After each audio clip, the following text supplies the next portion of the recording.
Check 1 2, check 1 2. All right, looking good. Let's hop back into it with Python fundamentals. Introduction to Python dictionaries. Hold on 2 seconds. Just realized I forgot something. There we go. Making sure you guys can't hear it. Cool. All right. Introduction to Python dictionaries. A dictionary is an unordered set of key value pairs. It provides us with a way to map pieces of data to each other so that we can quickly find values that are associated with one another. Suppose we want to store the prices of various items sold at a cafe. Avocado toast is $6, carrot juice is $5, blueberry muffin is $2. In Python, we can create a dictionary called menu to store this data. Menu equals avocado toast 6, carrot juice 5, blueberry muffin 2. Notice that 1. A dictionary begins and ends with curly braces. 2. Each item consists of a key, avocado toast, and a value, 6. Each key, value pair is separated by a comma. It's considered good practice to insert a space after each comma, but our code will still run without the space. Suppose we have a dictionary of temperature sensors in the house and what temperatures they read. We've just added a sensor to the pantry and it reads 22 degrees. Add this pair to the dictionary on line 1. So we can come here, have this sensor pantry, and right now it's reading 22. Remove the hashtag in front of the definition of the dictionary num cameras, which represents the number of cameras in each area of the house. If you run this code, you'll get an error. Try to find and fix the syntax error to make this code run. So the issue is that there's no commas, but now it will run. Make a dictionary. In the previous exercise, we saw a dictionary that maps strings to numbers, i.e. avocado toast 6. However, the keys can be numbers as well. For example, if we were mapping restaurant bill subtotals to the bill total after tip, a dictionary could look like subtotal to total equals 20:24, 10:12, and so on. Values can be of any type. We can use a string, a number, a list, or even another dictionary as the value associated with the key. For example, students in classes equals software design, Aaron, Delilah, Samson. Cartography, a list of Christopher, Juan, and Marco, and so on. The list Aaron, Delilah, Samson, which is the value for the key software design, represents the students in that class. We can also mix and match key and value types. For example, person equals name, Shuri, age 18, family, a list, T'Chaka, Ramonda. Create a dictionary called Translations that maps the following words in English to their definitions in Sindarin, the language of the elves. So create a dictionary called Translations. Maps the following words. So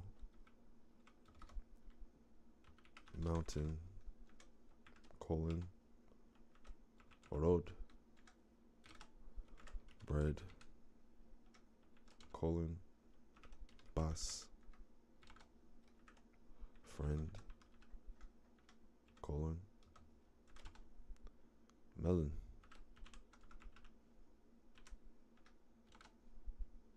horse, roach.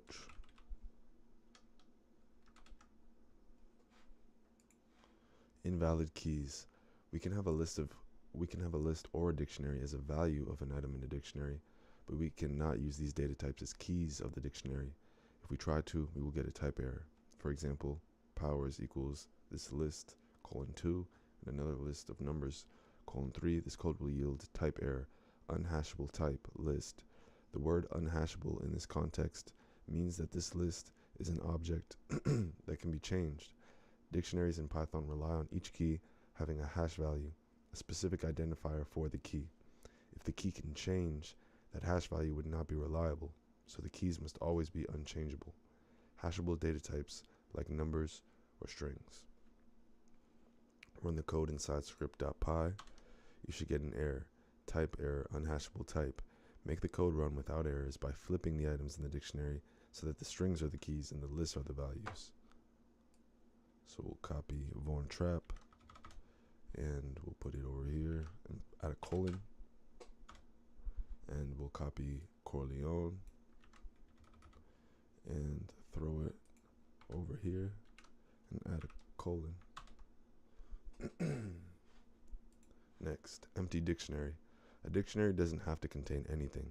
Sometimes we need to create an empty dictionary when we plan to fill it later based on some other input. We can create an empty dictionary like this, empty dict equals curly braces. We will explore ways to fill a dictionary in the next exercise. Create an empty dictionary called my empty dictionary equals empty curly braces. Add a key. To add a single key colon value paired to a dictionary, we can use the syntax dictionary square bracket key equals value. For example, if we had our menu dictionary from the first exercise and we wanted to add a new item, cheesecake, for $8, we could use menu square brackets cheesecake equals 8. Now menu looks like this with cheesecake colon 8 at the end. Create an empty dictionary called animals in zoo.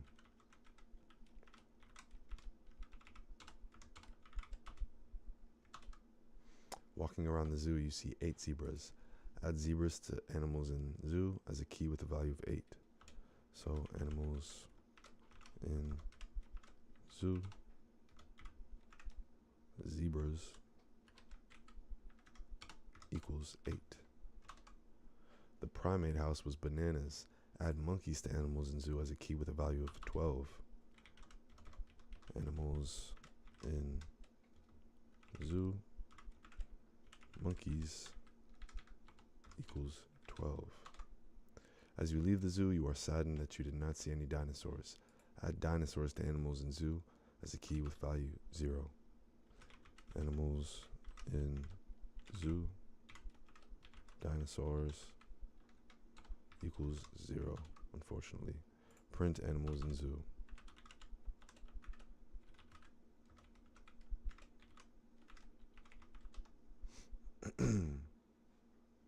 Oh, don't use the quotes.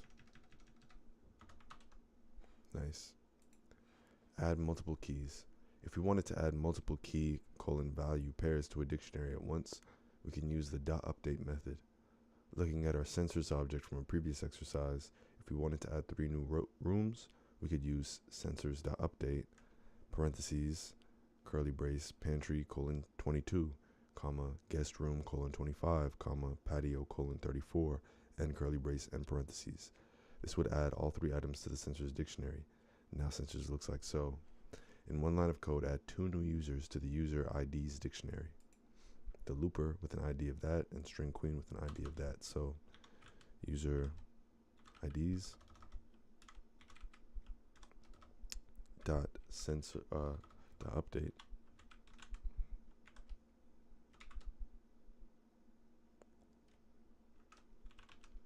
the looper colon 138475 comma string queen colon 85739. Print user IDs.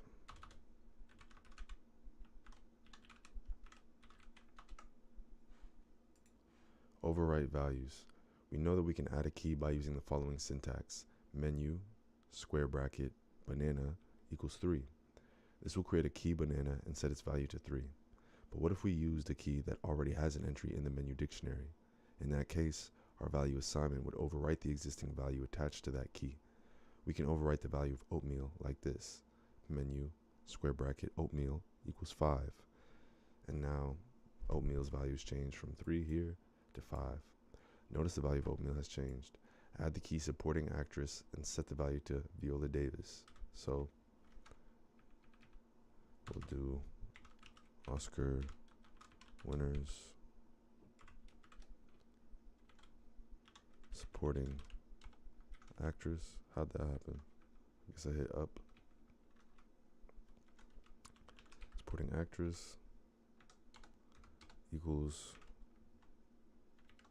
Viola Davis. Without changing the definition of the dictionary Oscar winners, change the value associated with the key Best Picture to Moonlight. Oscar winners. Best. They think they're funny. Best picture. Moonlight. Oops, that's not how you do it. That's how you do it. Dict comprehensions. Let's say we have two lists that we want to combine into a dictionary, like a list of students and a list of their heights in inches. Names: Jenny, Alexis, Sam, Grace. Heights: 61, 70, 67, 64.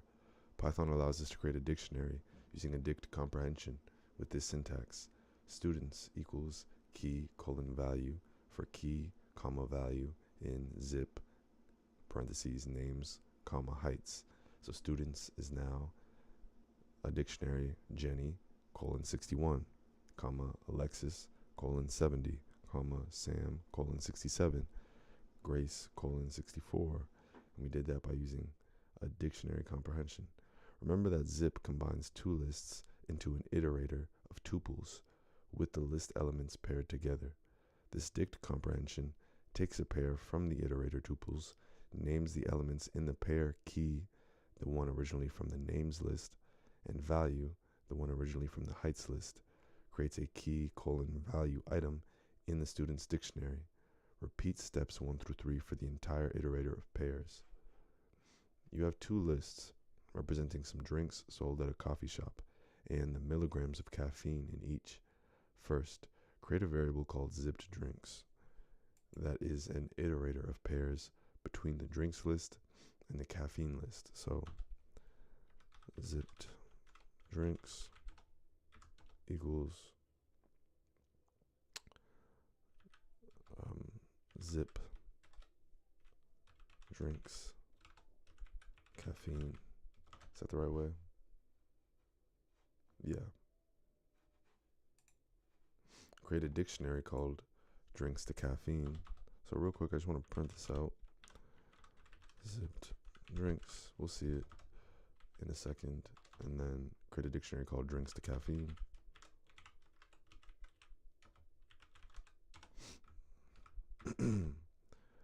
By using a dict comprehension that goes through the zipped drinks iterator and turns each tuple pair into a key value item. So drinks to caffeine. So I believe it's drinks caffeine for drinks caffeine in zipped drinks. Incorrect. Name drink not defined. Oh, drinks caffeine for drinks caffeine in zipped drinks. That's it. Interesting. So if we print zipped drinks, it's just a reference to the location of zipped drinks. Interesting. What if we print drinks to caffeine?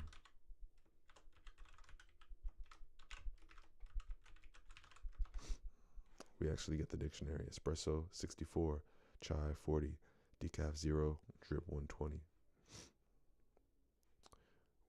How do you do pointers in Python? Interesting. Hold on. Okay, so if I do a pointer to this location in memory, then I get back this list of tuples: espresso 64, chai 40, decaf 40. Decaf 0, drip. But when I did that, for some reason, it messed up the printing of drinks to caffeine, which doesn't make sense to me. It's weird. Oops, did not mean to do that. Well, let's keep moving. Review. So far we have learned how to create a dictionary, how to add elements to a dictionary, how to update elements in a dictionary, how to use a dict comprehension to create a dictionary from two lists. Let's practice these skills. We are building a music streaming service. We have provided two lists representing songs in a user's library and the amount of times each song has been played. Using a dict comprehension, create a dictionary called plays that goes through zip songs play counts and creates a song play count pair for each song in songs and each play count in play counts. So we're going to create plays equals songs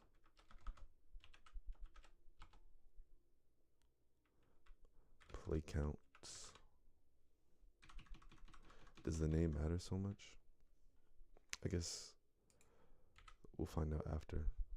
So songs play counts for songs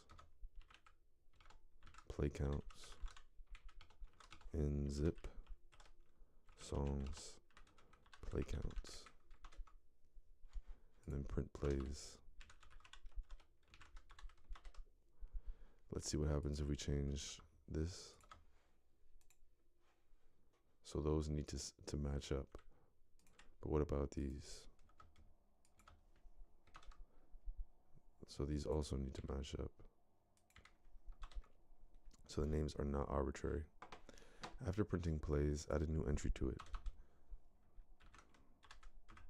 The entry should be for the song Purple Haze.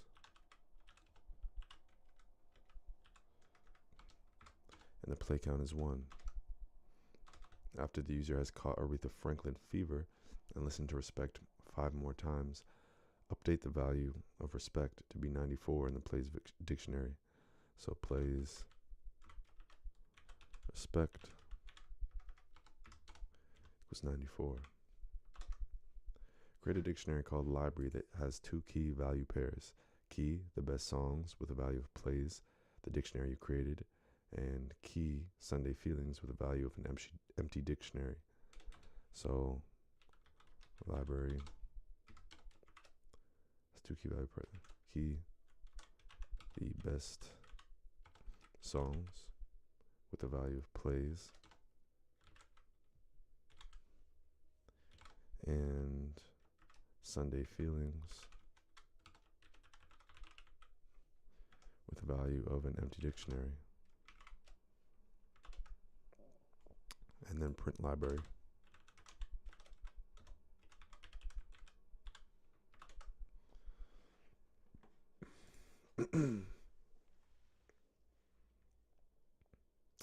Which of these dictionaries has integers as the keys and strings as the values? Looking like this one. What is the value of inventory after this code is run?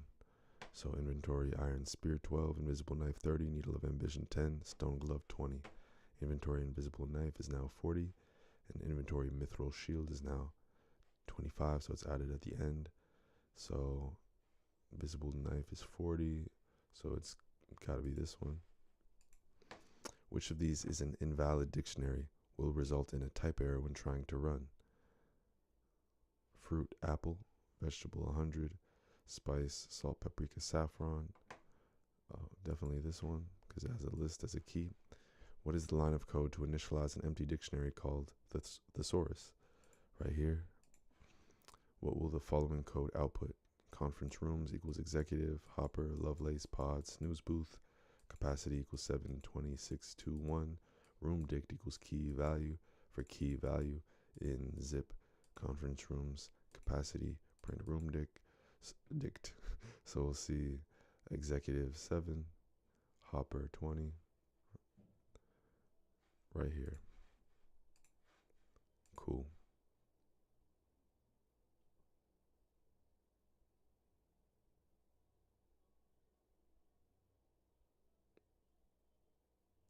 Using dictionaries. Now that we know how to create a dictionary, we can start using created dictionaries to solve problems. In this lesson, you'll learn how to use a key to get a value from a dictionary, check for existence of keys, iterate through keys and values in dictionaries. Get a key. Once you have a dictionary, you can access the values in it by providing the key. For example, let's imagine we have a dictionary that maps buildings to their heights in meters. Building heights equals Burj Khalifa, 828, Shanghai Tower, 632, Abraj Al Bait, 601, Ping An, 599, Lottie World Tower, 554.5, One World Trade, 541.3. Then we can access the data in it like this. Print building heights, Burj Khalifa, print building heights, Ping An. We have provided a dictionary that maps the elements of astrology to their zodiac signs. Print out the list of zodiac signs associated with the earth element. So we could do print zodiac elements earth, and close the parentheses and run it. Print out the list of the fire signs. So copy this and change this to fire. Get an invalid key. Let's say we have a dictionary of building heights from the last exercise. Building heights is so. What if we wanted to know the height of the landmark 81 in Ho Chi Minh City? We could try print building heights landmark 81. But landmark 81 does not exist as a key in the building heights dictionary. So this will throw a key error. Key error, landmark 81. One way to avoid this error is to first check if the key exists in the dictionary. Key to check equals landmark 81. If key to check in building heights, print building heights landmark 81. This will not throw an error because key to check in building heights will return false, and so we never try to access the key. Review the code in the editor and predict what the output will be. Run the code to see if you are correct. So zodiac elements equals water, Cancer, Scorpio, Pisces, fire, Aries, Leo, and so on. Print zodiac elements energy. We'll get a key error. Because energy does not exist in here. Because energy is not a key in zodiac elements, a key error is thrown in the terminal. Using an if statement, check if energy is a key in zodiac elements. Nest the existing print statement within the if statement so that it will only execute if energy is a key. Run your code again. This time there should be no errors in the terminal. So if energy in zodiac elements print zodiac elements energy. Oh, gotta get rid of this. Add the key energy to the zodiac elements. It should map to a value of not a zodiac element. Run the code. Since energy is now a key, its value prints to the terminal. So we'll do zodiac elements energy equals not a zodiac element. Safely get a key. We saw in the last exercise that we had to add a key value pair to a dictionary in order to avoid a key error. The solution is not sustainable. We can't predict every key a user may call and add all of those placeholder values to our dictionary. Dictionaries have a .get method to search for a value instead of the myDictKey notation we have been using. If the key you are trying to get does not exist, it will return none by default. So we have building heights, and this line will return 632 if we do building heights.get Shanghai Tower. This line will return none if we do building heights.get my house. You can also specify a value to return if the key doesn't exist. For example, we might want to return a building height of 0 if our desired building is not in the dictionary.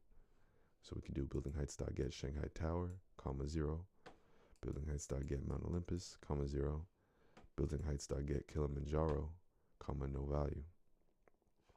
Use .get to get the value of Terracoder's user ID with 100,000 as a default value if the user doesn't exist, stored in a variable called tc_id, and print tc_id to the console. Let's see if we could just do it all in one go. Which I don't think you can do, but that's why I want to test it.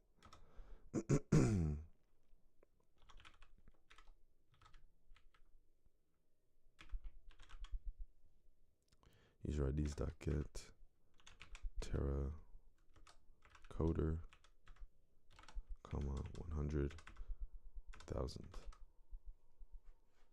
Type error tcid is an invalid keyword for this function. Okay. So we'll define it up here. And then we'll print it down here. Just wanted to check if that was possible. Now let's try getting a key that doesn't exist. Use .get to get the value of Superstack smashes user ID, and we're gonna with 100,000 as a default value if the user doesn't exist, store it in a variable called stack ID, and then print stack ID to the console. So stack ID equals user IDs dot get super stack smash comma 100,000, and then print stack ID. Delete a key. Sometimes you want to get a key and remove it from the dictionary. Imagine we were running a raffle, and we have this dictionary mapping ticket numbers to prizes. Raffle equals that number to teddy bear, that number to concert tickets, that number to gift basket, and so on. When we get a ticket number, we want to return the prize and also remove that pair from the dictionary, since the prize has been given away. We can use .pop to do this. Just like with .get, we can provide a default value to return if the key does not exist in the dictionary. So print raffle.pop 320,291, no prize, prints gift basket, print raffle, prints 223842. Oh, sorry, if we print raffle, also now we're seeing that because we used .pop, this key value pair is no longer in the dictionary. If we do print raffle.pop 100,000, no prize, it'll print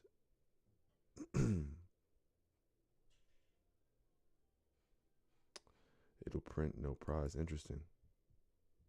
That's not in the dictionary, is it?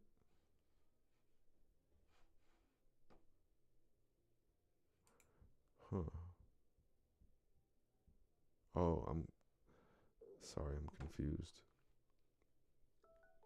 Oh, I see. Because I was blanking on this, honestly. Just like with .get, we can provide a default value to return if the key does not exist in the dictionary. Got you. .pop works to delete items from a dictionary when you know the key value. You are designing the video game Big Rock Adventure. We have provided a dictionary of items that are in the player's inventory, which adds points to their health meter. In one line, add the corresponding value of the key, stamina grains, to the health points variable, and remove the item stamina grains from the dictionary. If the key does not exist, add 0 to health points. So we need to add the corresponding value of the key stamina grains to the health points variable. So health points plus equals available items dot pop stamina grains. If the key does not exist, add 0. Using .pop, remove stamina grains. Oh, grains.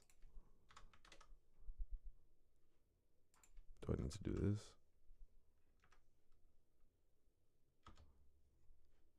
I shouldn't need to do that.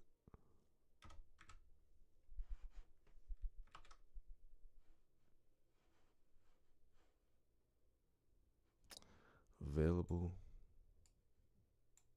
items .pop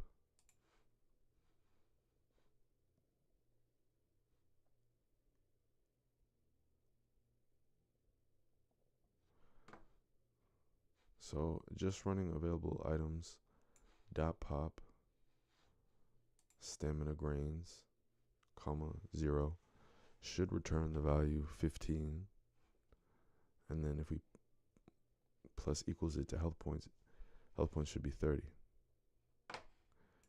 We have provided a dictionary of items that are in the player's inventory, which add points to their health meter. In one line, add the corresponding value of the key stamina grains to the health points variable and remove the item stamina grains from the dictionary. If the key does not exist, add 0 to health points.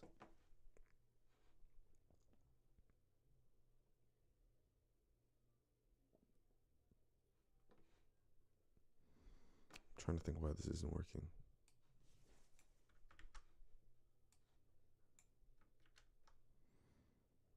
.pop stamina grains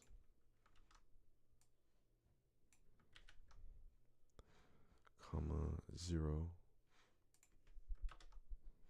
Oh, Why didn't it work before? I don't know. It's confusing. In one line, add the value of power stew to health points.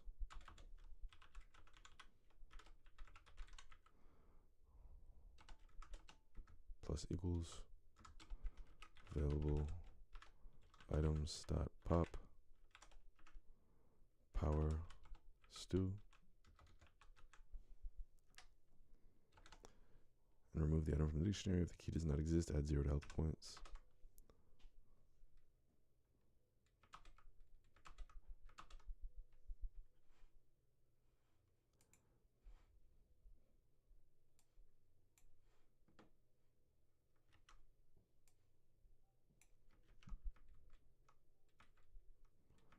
I'm so confused.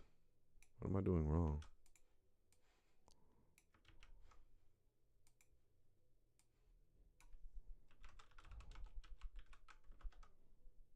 Using dot pop, add the value of power stew to health points and remove it. I'm certain I'm doing it right. If this line worked, why wouldn't this line be working?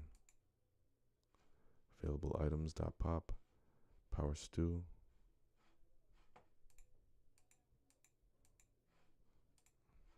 You can use the dot pop method on the dictionary to both retrieve the value associated with the key and remove that key value pair from the dictionary.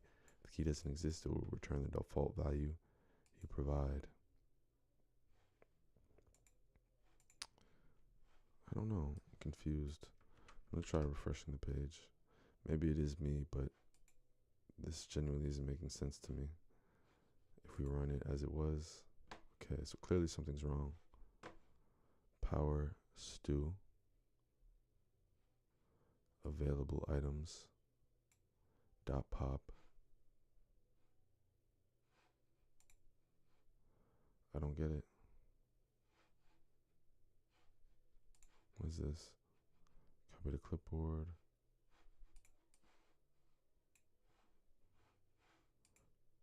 Well, first of all, so confused. Whatever. In one line, add the value of mystic bread to health points. I'm just going to copy this since these seem to be working. Mystic bread, which isn't in the dictionary. Mystic, spell that wrong. Mystic bread. And there we go. Print available items and health points.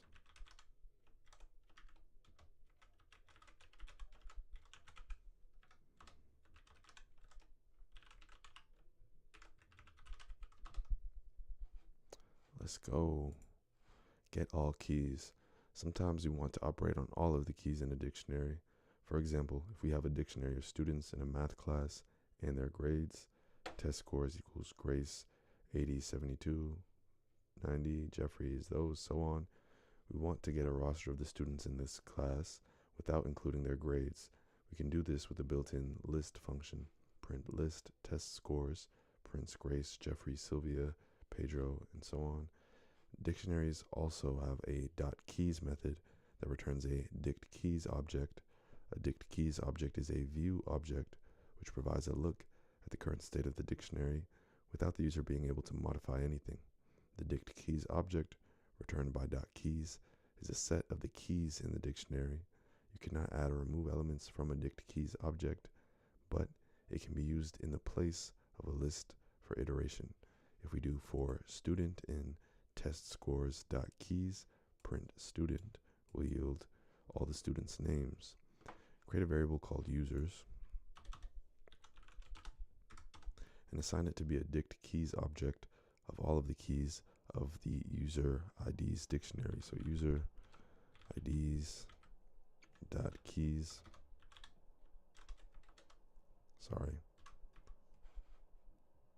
Dot keys. Create a variable called lessons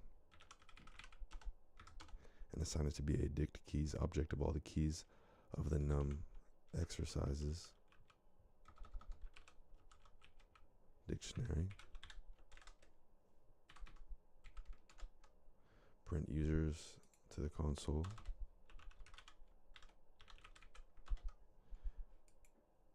and print lessons to the console.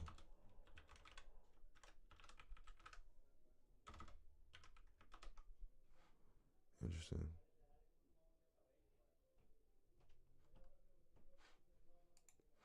Get all values. Dictionaries have a .values method that returns a dict_values object, just like a dict_keys object, but for values, with all of the values in the dictionary. It can be used in the place of a list for iteration. So for test scores, grace, and so on, for score list in test scores.values, print score list will yield all of the score lists. There is no built-in function to get all of the values as a list, but if you really want to, you can use list test scores.values. However, for most purposes, the dict_values object will act the way you want a list to act. Create a variable called total exercises and set it equal to 0. Total exercises equals 0. Iterate through the values in the num exercises dictionary. And so for val in num exercises dot values, and add each value to the total exercises variable. Total exercises plus equals val. Print the total exercises variable to the console. Print total exercises. Cool. Get all items. You can get both the keys and the values with the .items method. Like .keys and .values, it returns a dict list object. Each element of the dict list returned by .items is a tuple consisting of key value. So again, you can get both the keys and the values with the .items method. Like .keys and .values, it returns a dict list object. Each element of the dict list returned by .items is a tuple consisting of key, comma, value. So to iterate through, you can use this syntax. If biggest brands equals a dictionary of Apple 184, Google 141.7, and so on, for company, comma, value in biggest brands .items, print company plus has a value of plus string value plus $1 billion, which would yield this output right there. Use a for loop to iterate through the items in %woman in occupation. For each key, comma, value pair, print out a string that looks like woman makeup value % of keys. So for job percent in percent woman in occupation dot items print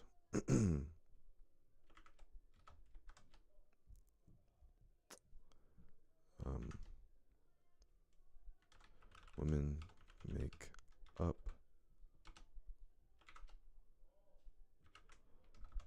value % of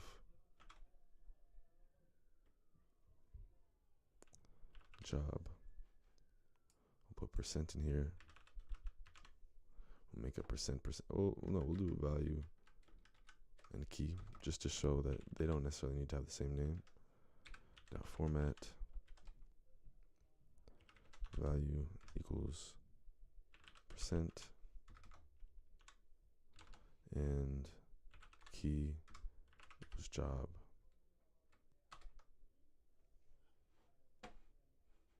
I should have added this. There we go. Review. In this lesson, you've learned how to go through dictionaries and access keys and values in different ways. Specifically, you have seen how to use a key to get a value from a dictionary, check for existence of keys, remove a key value pair from a dictionary, iterate through keys and values in dictionaries. We have provided a pack of tarot cards, tarot. You are going to do a 3-card spread of your past, present, and future. Create an empty dictionary called spread.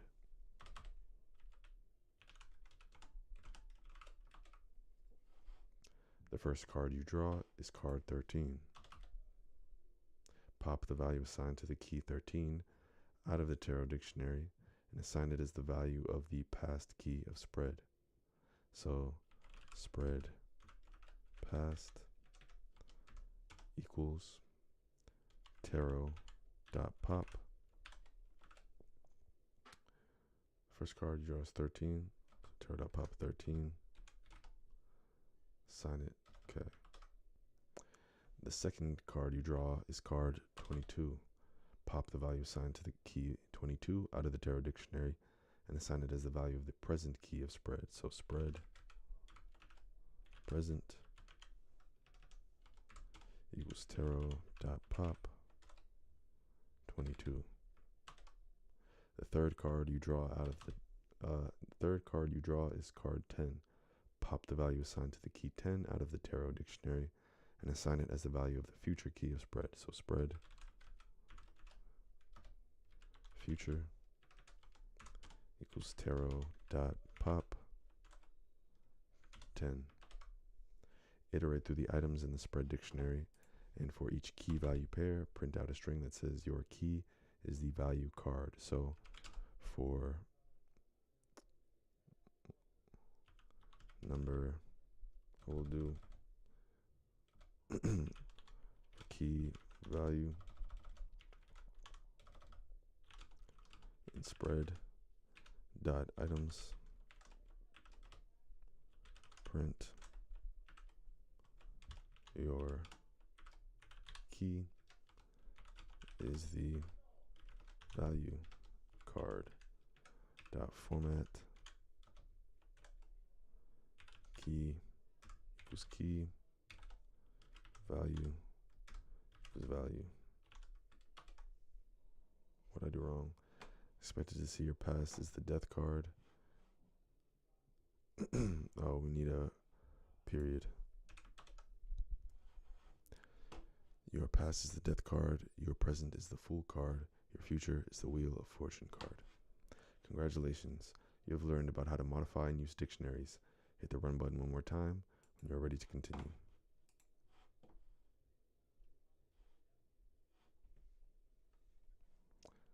I will not be doing this. Using dictionaries, what's this? Doesn't look like a lesson. It's a test. What is the output of the following code? Oscars, Best Picture, Moonlight, Best Actor, Casey Affleck, and so on. For element in Oscars.values, print element, print Moonlight, Casey Affleck, and so on.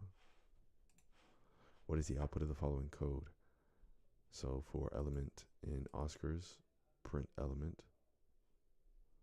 So Best Picture, Moonlight, Best Actor, Casey Affleck. So it's going to print all the pairs. And, I believe it prints them like this. No. For element in Oscars, print element. So if you do that, it just prints the keys. Inventory equals iron spear 12. Invisible knife is 30. Needle of ambition is 10. Print the peacemaker in inventory.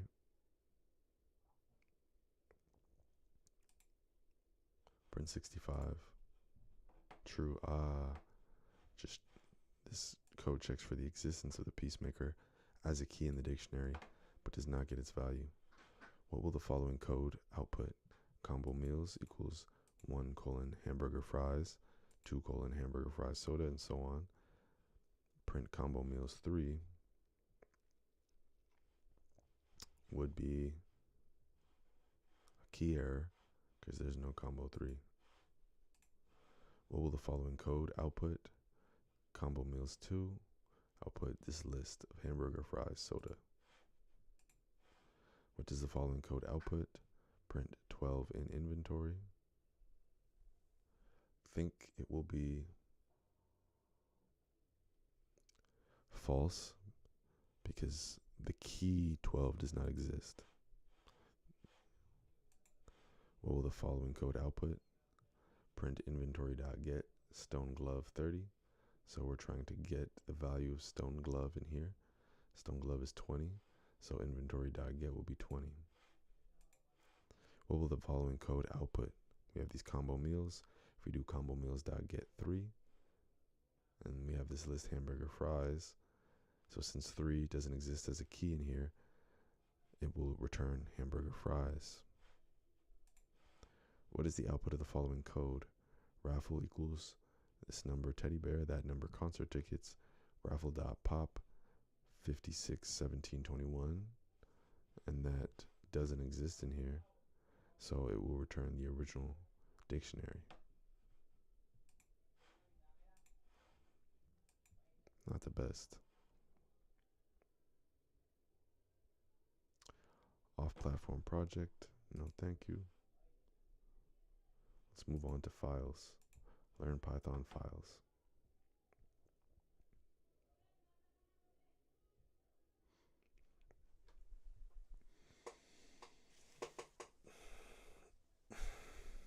Reading a file. Hold on. Computers use file systems to store and retrieve data. Each file is an individual container of related information. If you've ever saved a document, downloaded a song, or even sent an email, you've created a file on some computer somewhere. Even script.py, the Python program you're editing in the learning environment, is a file.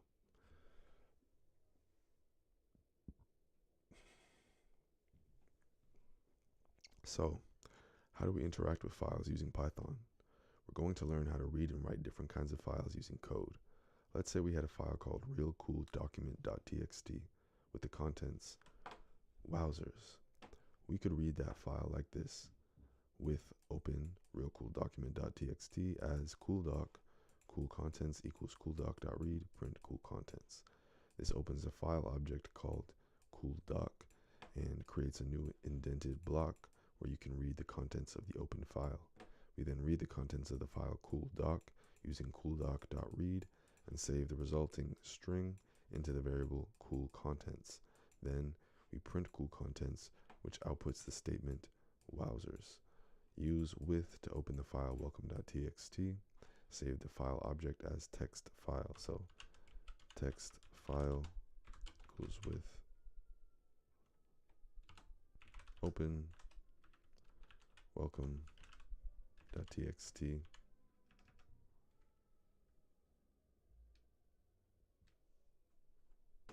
Or I guess we could just do if open welcome.txt as text file. Read the contents of text file and save the results in text data. So text data equals text file dot read. Print out text data. Print text data. Nice. Iterating through lines. When we read a file, we might want to grab the whole document in a single string, like .read would return. But what if we wanted to store each line in a variable? We can use the .readLines function to read a text file line by line instead of having the whole thing. Suppose we have a file, keatssonnet.txt, to one who has been long in city pent, blah blah blah, script.py with this stuff as keatssonnet for line and keatssonnet.readlines, print line. The above script creates a temporary file object called keatssonnet that points to the file keatssonnet.txt. It then iterates over each line in the document and prints the entire file out. Using a with statement, create a file object pointing to the file howmanylines.txt. Store that file object in the variable lines doc.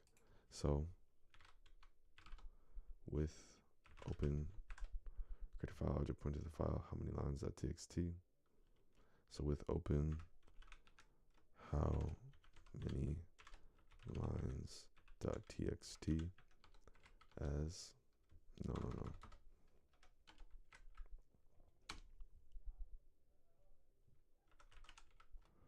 lines doc. Iterate through each line of the lines in lines doc dot read lines using a for loop. For line in lines doc dot read lines. Inside the for loop, print out each line of how many lines.txt. Print line.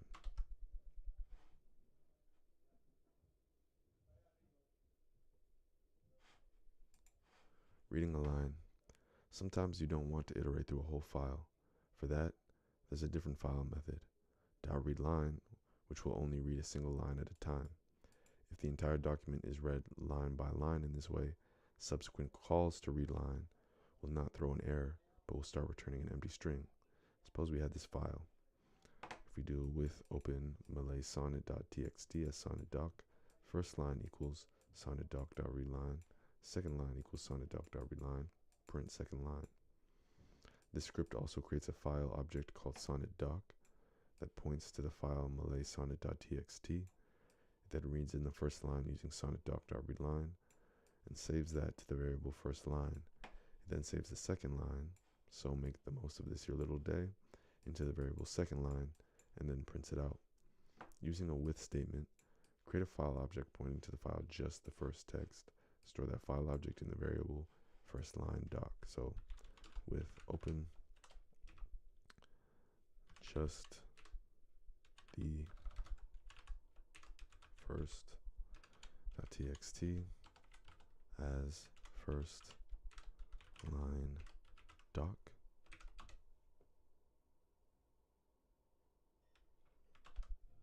Save the first line of just the first.txt into the variable first line. First line equals first line doc dot read lines. Read lines? Yeah, read line. Print out the variable first line.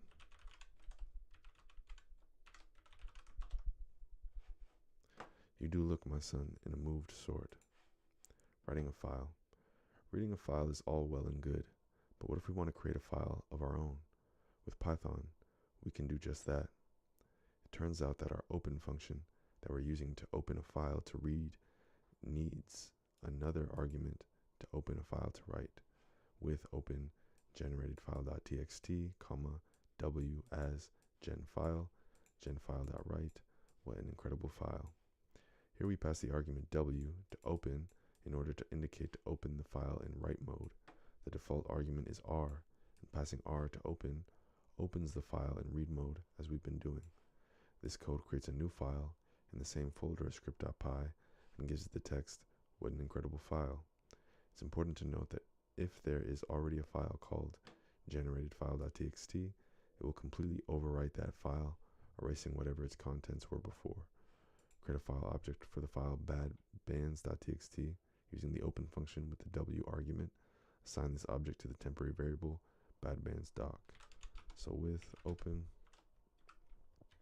badbands.txt, w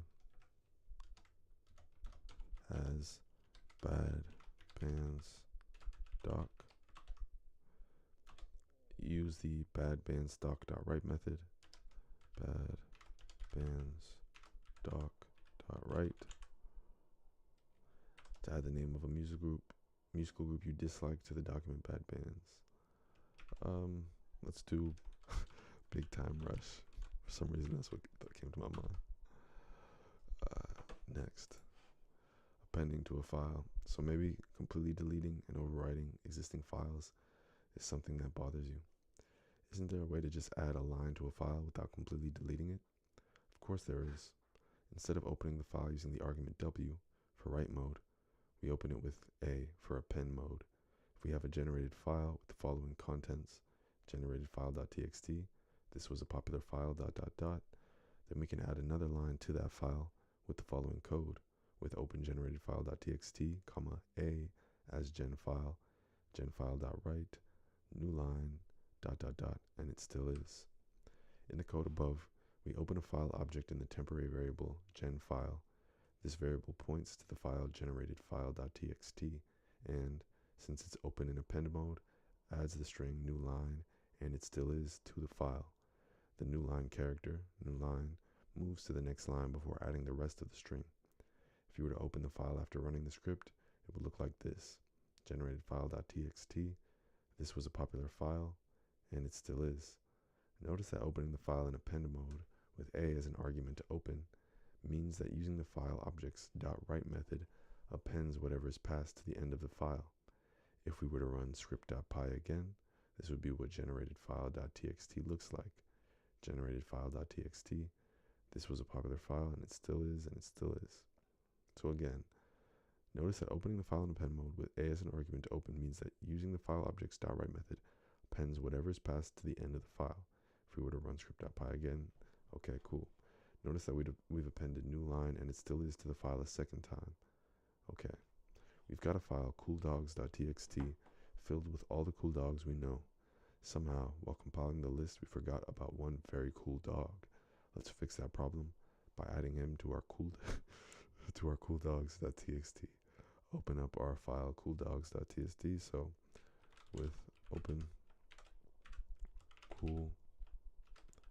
cooldogs.txt, comma A as cool dogs file. Inside your with block, add airbuddy new line to cooldogs.txt. We use, what is it again? Genfile.write. So cool dogs file.write air buddy new line.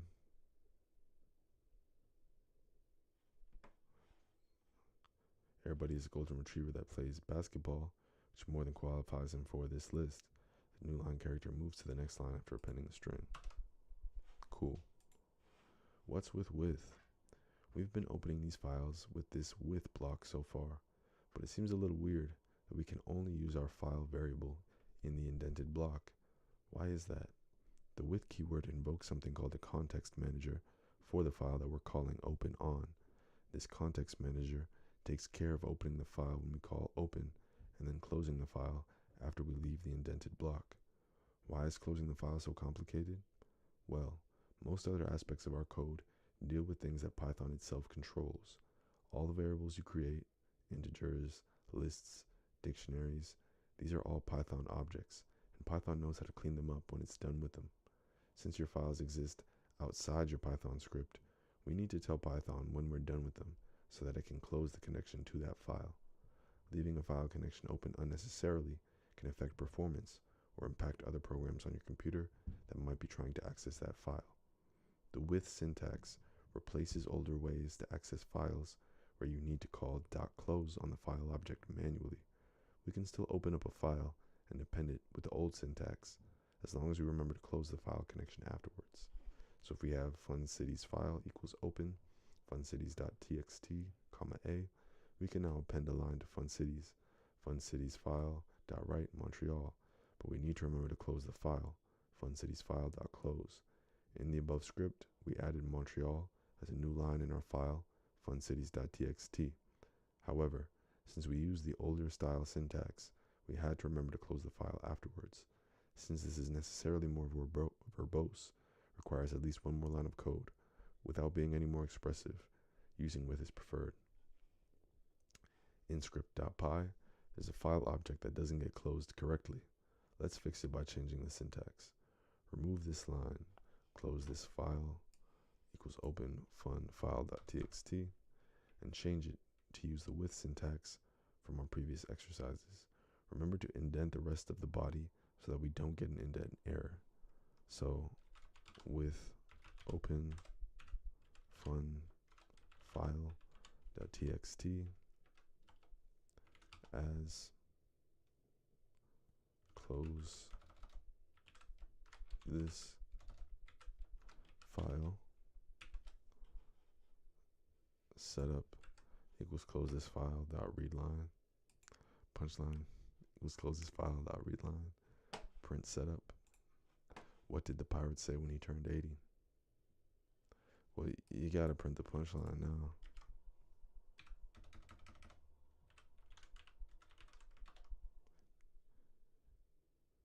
Hey, matey. I, matey. Oh, I see. What is a CSV file?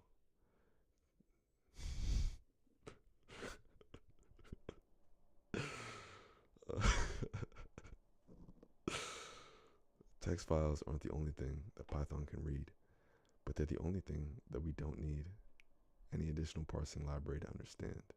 CSV files are an example of a text file that impose a structure to their data. CSV stands for comma separated values, and CSV files are usually the way that data from spreadsheet software like Microsoft Excel or Google Sheets is exported into a portable format. A spreadsheet that looks like the following: Roger Smith, R. Smith, Wiggins Ryan at yahoo.com, and so on. In a CSV file, that same exact data will be rendered like this: name, username, email, Roger Smith, R. Smith, Wiggins Ryan at yahoo.com, and so on. Notice that the first row of the CSV file doesn't actually represent any data, just the labels of the data that's present in the rest of the file. The rest of the rows of the file are the same as the rows in the spreadsheet software. Just instead of being separated into different cells, they're separated by, well, I suppose it's fair to say they're separated by commas. CSV files are just plain text files. Open logger.csv using our standard with syntax, so with open logger.csv, saving the file object in the temporary variable log CSV file as log CSV file. Print out the contents of logger.csv by calling .read on the file. Notice that it is parsed as a string, so print log CSV file.read and is parsed as a string. Reading a CSV file. Recall our CSV file from our last exercise. Even though we can read these lines as text without a problem, there are ways to access the data in a format better suited for programming purposes. In Python, we can convert that data into a dictionary using the CSV library's dictReader object. Here's how we'd create a list of the email addresses of all of the users in the above table. If we do import CSV, list of email addresses equals an empty list with open users.csv, new line equals an empty string as users CSV, user reader equals csv.dictReader, users CSV, for row in user reader, list of email addresses append row email. In the above code, we first import our CSV library, which gives us the tools to parse our CSV file. We then create the empty list of email addresses, which will later populate with the email addresses from our CSV. Then we open the users.csv file with the temporary variable user CSV. We pass the additional keyword argument new line equals empty string to the file open function so that we don't accidentally mistake a line break in one of our data fields as a new row in our CSV. Read more about this in the Python documentation. After opening our new CSV file, we use csv.dictReader users CSV, which converts the lines of our CSV file to Python dictionaries, which we can use access methods for. The keys of the dictionary are, by default, the entries in the first line of our CSV file. Since our CSV's first line calls the third field in our CSV email, we can use that as the key in each row of our dictReader. So again, after opening our new CSV file, we use csv.dictReader users CSV, which converts the lines of our CSV file to Python dictionaries, which we can use access methods for. The keys of the dictionary are, by default, the entries in the first line of our CSV file. Since our CSV file's first line calls the third field in our CSV email, we can use that as the key in each row of our dictReader. When we iterate through the rows of our user reader object, we access all of the rows in our CSV as dictionaries, except for the first row, which we use to label the keys of our dictionary. By accessing the email key of each of these rows, we can grab the email addresses in that row and append it to our list of email addresses. So first, import CSV, open up the file coolcsv.csv in the temporary variable coolcsv file, so with open cool CSV dot CSV, new line equals an empty string as cool CSV file. What did I do wrong? Unexpected end of file while parsing. Oh, I said new ling. Using CSV.dictReader, read the contents of cool CSV file into a new variable called cool CSV dict. So cool CSV dict equals cool CSV file dot dict reader.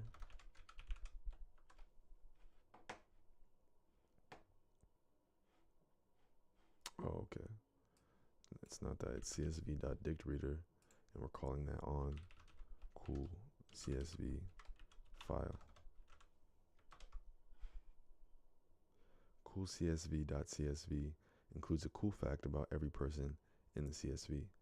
For each row in cool CSV dict, print out that row's cool fact. So for row, how do you do it again? Okay, so yeah, for row in cool CSV dict,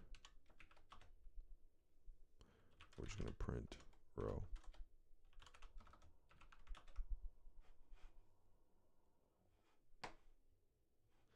Interesting. Saves it as an object that says ordered dict. Cool name Trevor Torres. Cool birthday, cool fact. Oh, wait. Print row. I just want the cool fact.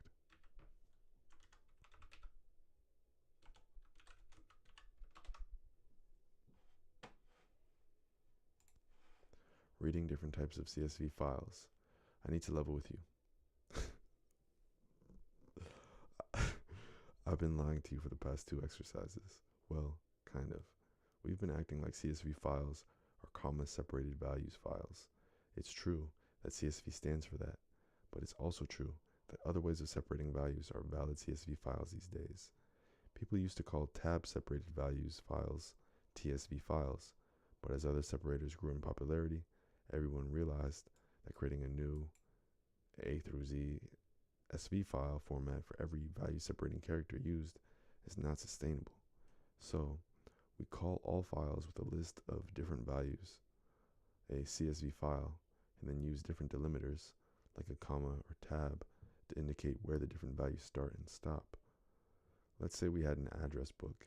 Since addresses usually use commas in them, we'll need to use a different delimiter for our information. Since none of our data has semicolons in them, we can use those.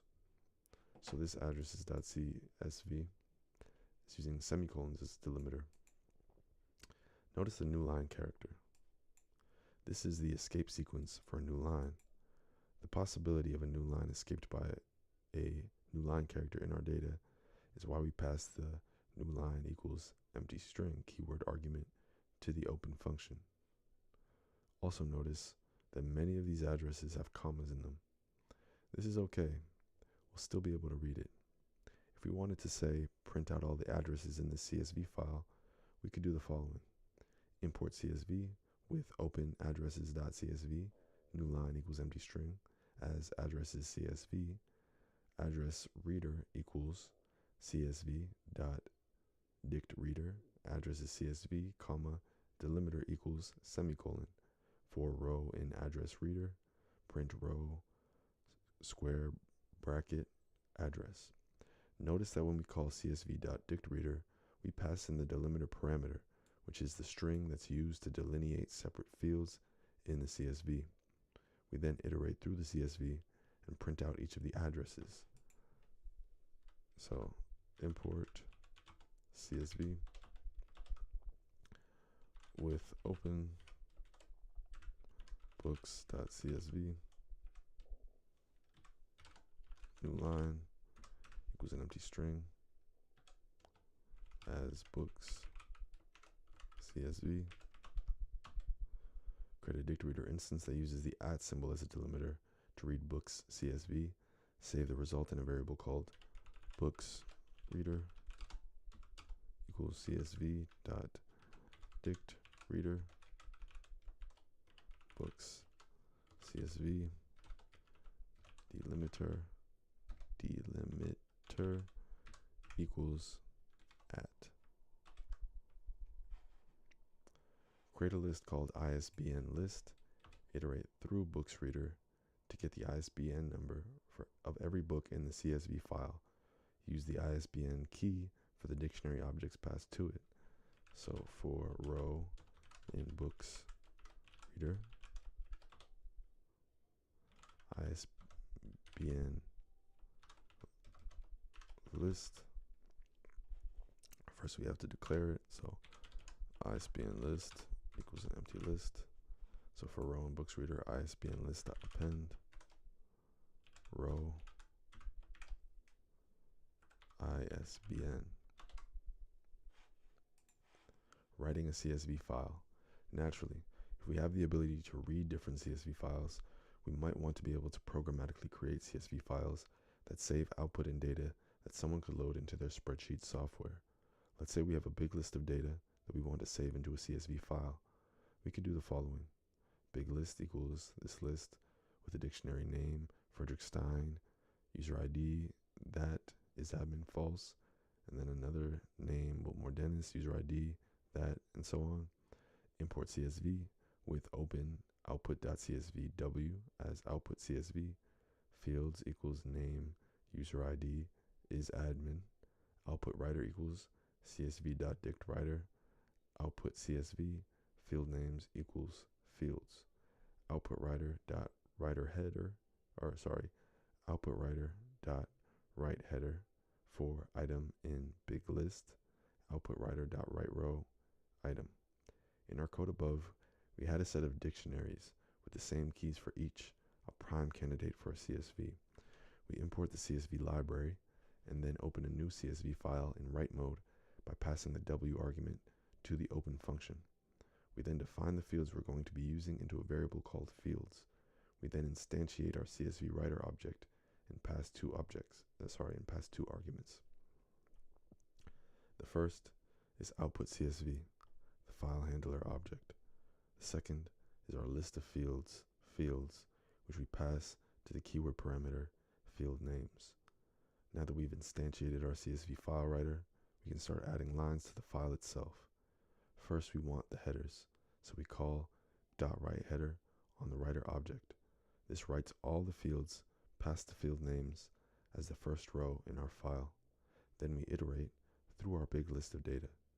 Each item in big list is a dictionary with each field in fields as the keys. We call outputWriter.writeRow with the item dictionaries, which writes each line to the CSV file. We have a list in the workspace access log, which is a list of dictionaries we want to write out to a CSV file. Let's start by importing the CSV module. Import CSV. Open up the file logger.csv and the temporary variable logger.csv. Don't forget to open the file in write mode. So with open logger.csv w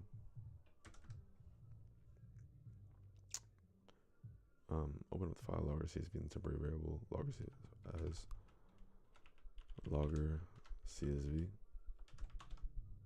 Create a csv.dictWriter instance called logWriter. So logWriter equals csv.dictWriter. Pass logger.csv as the first argument, and then fields as a keyword argument to the keyword field names. Field names equals fields. Write the header to logWriter using the .writeHeader method. So that's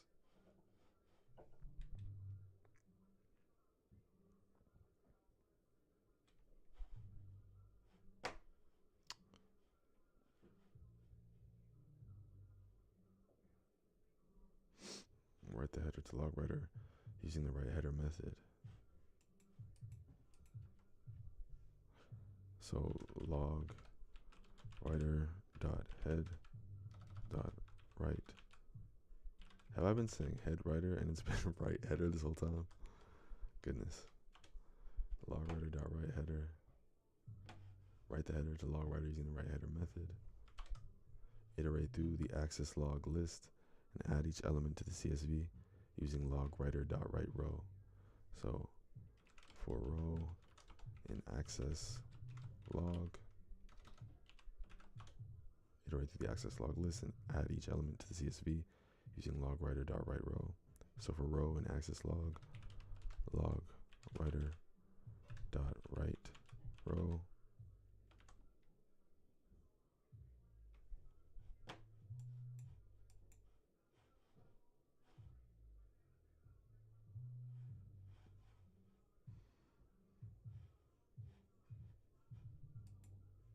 Row.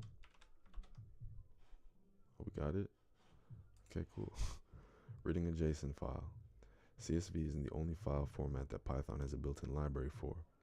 We can also use Python's file tools to read and write JSON.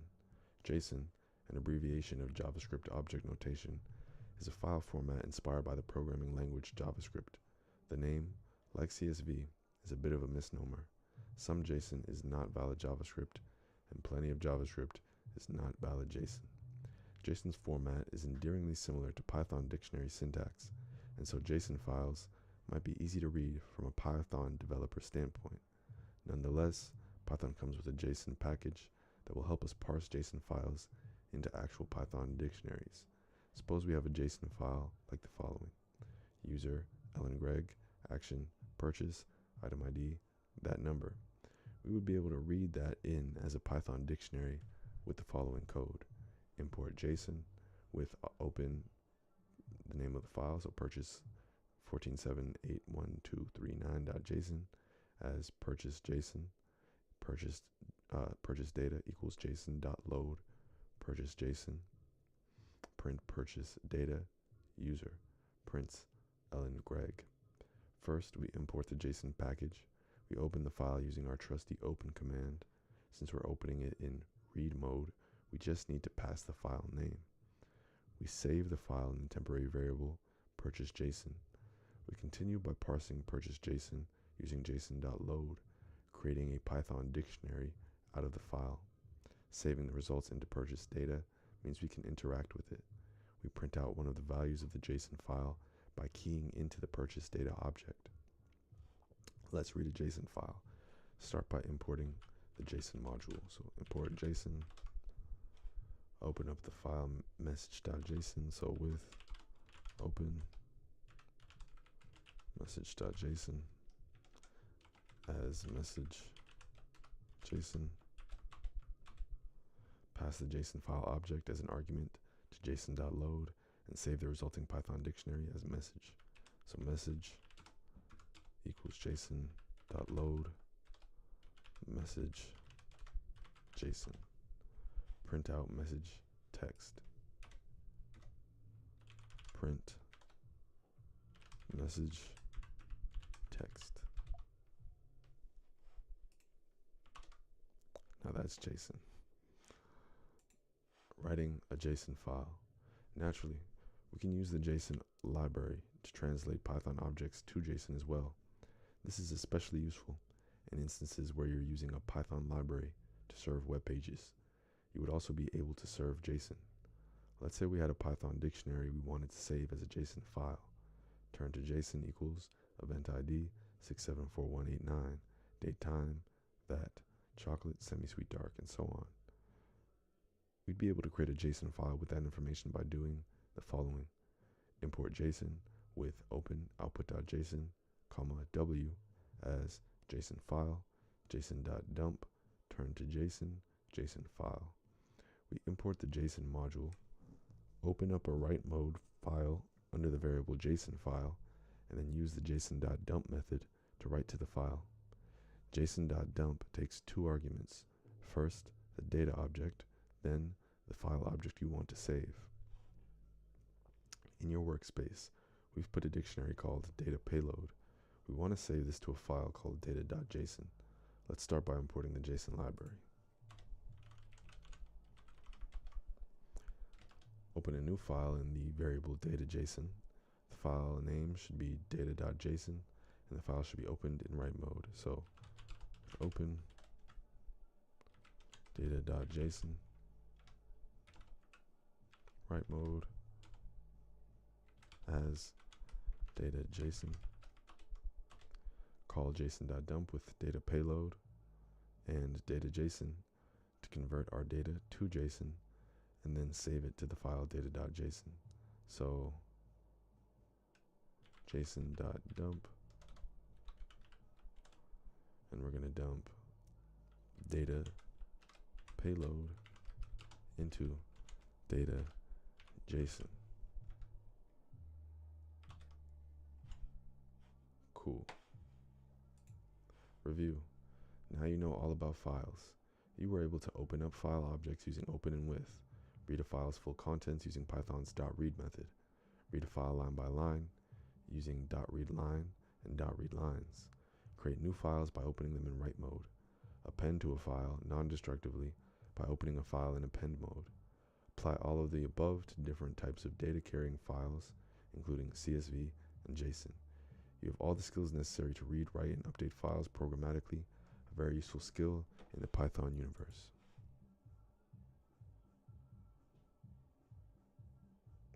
What does the with command do in Python? With opens a file in read mode, imports a new module for use by the writer of the code, creates a context manager which performs cleanup after exiting the adjacent indented block. Which of the following opens a file in Python?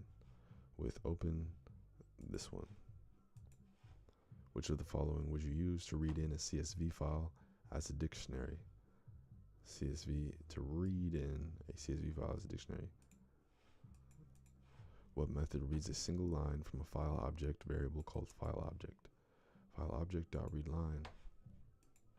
Which of the following methods on a file object called file object reads the contents of a file and returns it as a string? So file contents equals file object.read. What different modes passed as arguments to the open function are there for opening a file in Python? So there's read mode, there's write mode, there's append mode. What function would you use to render Python data to a JSON file? json.dump. How are we doing on time? So we've got about 20 more minutes. Syllabus, classes. Let's get it. Let's breathe through it.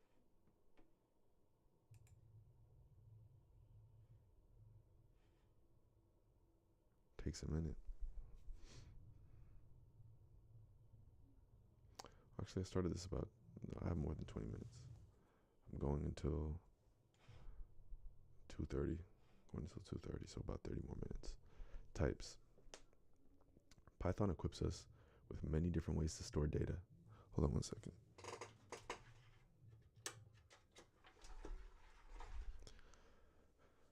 A float is a different kind of number from an int, and we store different data in a list than we do in a dict.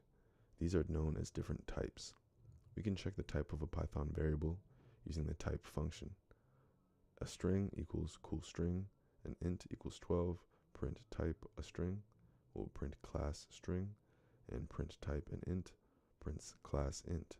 Above, we defined two variables and checked the type of these two variables. A variable's type determines what you can do with it and how you can use it. You can't .get something from an integer, just as you can't add two dictionaries together using plus. This is because those operations are defined at the type level. Call type on the integer 5 and print the results.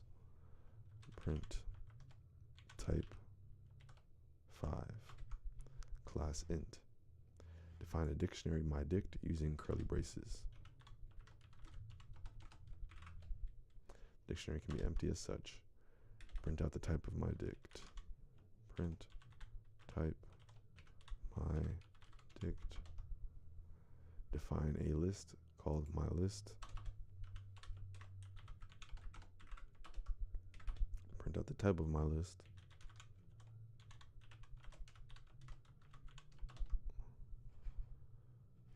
Cool. Class. A class is a template for a data type. It describes the kinds of information that class will hold and how a programmer will interact with that data. Define a class using the class keyword. PEP 8 Style Guide for Python Code recommends capitalizing the names of classes to make them easier to identify. Class cool class, pass. In the above example, we created a class and named it cool class.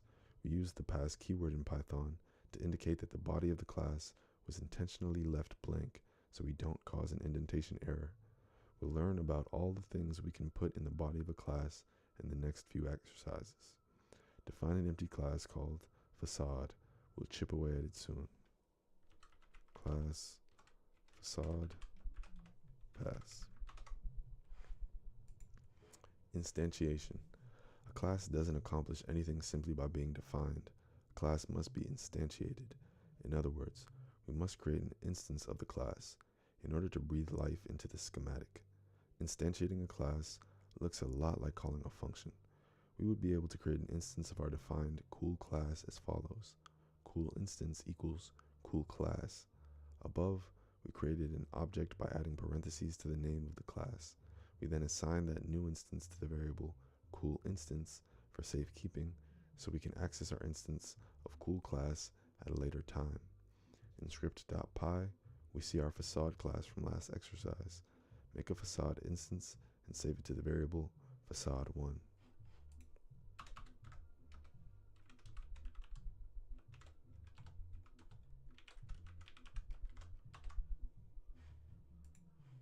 Object-oriented programming. A class instance is also called an object. The pattern of defining classes and creating objects to represent the responsibilities of a program is known as object-oriented programming, or OOP. Instantiation takes a class and turns it into an object. The type function does the opposite of that.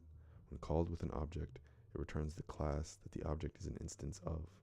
Print type cool instance prints class main.coolClass. We then print out the type of cool instance, and it shows us that this object is of type __main__. Cool class.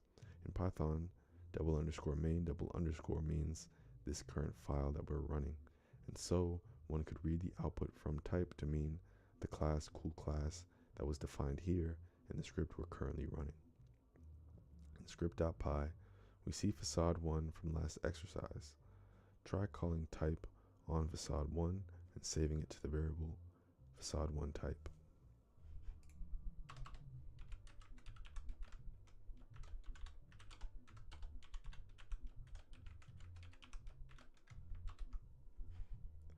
Print out facade1 type.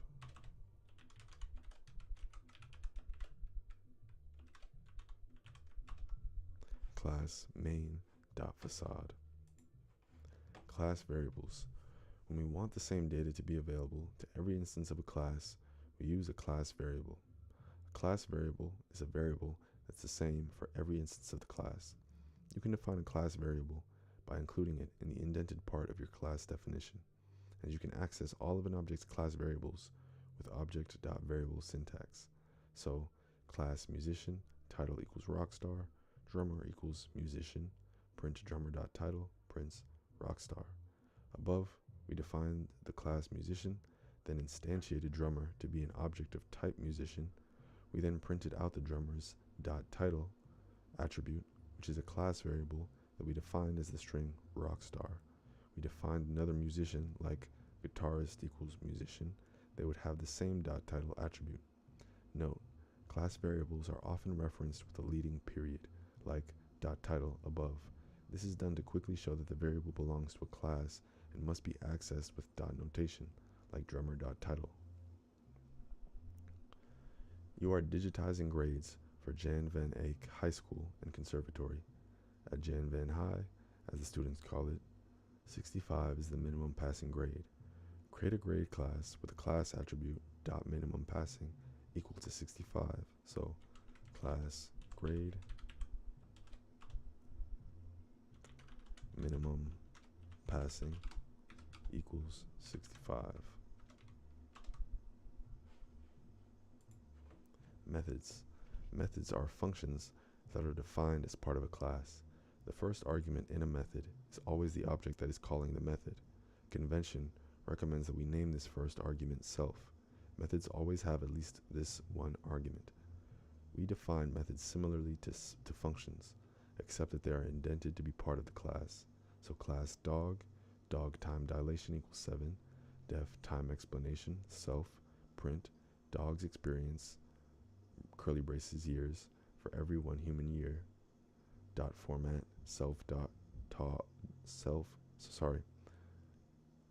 dot format, parentheses, self, dot, dog time dilation. And if outside of the class we say Pippy Pipple equals dog, and we do Pippy Pipple dot time explanation, it will print dog's experience 7 years for every 1 human year. Above, we created a dog class with a dot time explanation method that takes one argument self, which refers to the object calling the function. We created a dog named Pippy Pipple and called the dot time explanation method on our new object for Pippy. Notice we didn't pass any arguments when we called dot time explanation, but we're able to refer to self in the function body. When you call a method, it automatically passes the object calling the method as the first argument. So again, above we created a dog class with a dot time explanation method that takes one argument self, which refers to the object calling the function. In this case, dog, a dog object, which is Pippy Pipple is an instance of a dog object. So this dog object is calling this function. Refers to the object calling the function. We created a dog named Pippy Pipple and called the time explanation method on our new object for Pippy. Notice we didn't pass any arguments when we called dot time explanation, but we're able to refer to self in the function body. When you call a method, it automatically passes the object calling the method as the first argument. At Jan Van High, the students are constantly calling the school rules into question. Create a rules class so that we can explain the rules. In order for your code to run, you have to have something in your class. You can't have a defined class with no body like the following. For now, make the body of your class pass. This will allow your code to run without error. So class, it's not typing, so I'll refresh the page. Class rules pass. Give rules a method dot washing brushes that returns the string point bristles towards the basin while washing your brushes. So washing, so def washing brushes self turn point bristles towards the basin while washing your brushes. Since we've now given this class a method, we can remove the pass. Cool. Methods with arguments. Methods can also take more arguments than just self. Class distance converter, KMS in a mile equals 1.608. Def how many KMS, self miles, return miles times self dot KMS in a mile. Converter equals distance converter, KMS in 5 miles equals converter dot how many KMS, 5. Print KMS in 5 miles, prints 8.045. So it takes in miles and returns that mile multiplied by 1.608. So we instantiate a distance converter as converter, and we Define KMS in 5 miles as converter dot how many miles, converter dot how many KMs, and we pass it 5 for the miles, and it returns 5 times self dot KMs in a mile, which is 1.608. So we get 5 times 1.608, and we print it, and we get back 8.045. Above, we defined a distance converter class, instantiated it, and used it to convert 5 miles into kilometers. Notice again that even though dot how many KMs takes 2 arguments in its definition, we only pass miles because self is implicitly passed and refers to the object converter. It's March 14th, known in some places as Pi Day, at Jan Van High, and you're feeling awfully festive. You decide to create a program that calculates the area of a circle. Create a circle class with class variable .pi, set .pi to the approximation 3.14. So class circle pi equals 3.14. Give circle an area method, so def area has to take in self. It takes 2 parameters, self and radius. Return the area as given by this formula. Return pi times radius to the second power. Name pi is not defined.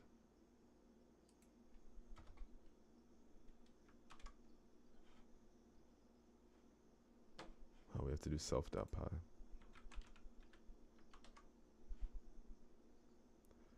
Create an instance of circle, save it into the variable circle. So circle equals circle.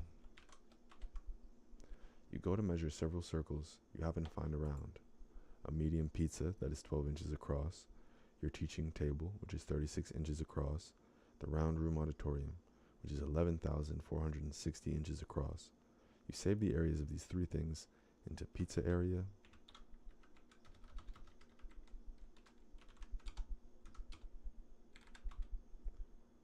teaching table area,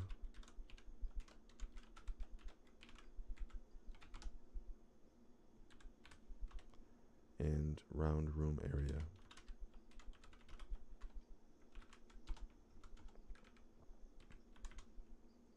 Remember that the dot radius of a circle is half the diameter. We gave 3 diameters here, so half them before you calculate the given circle's area. So circle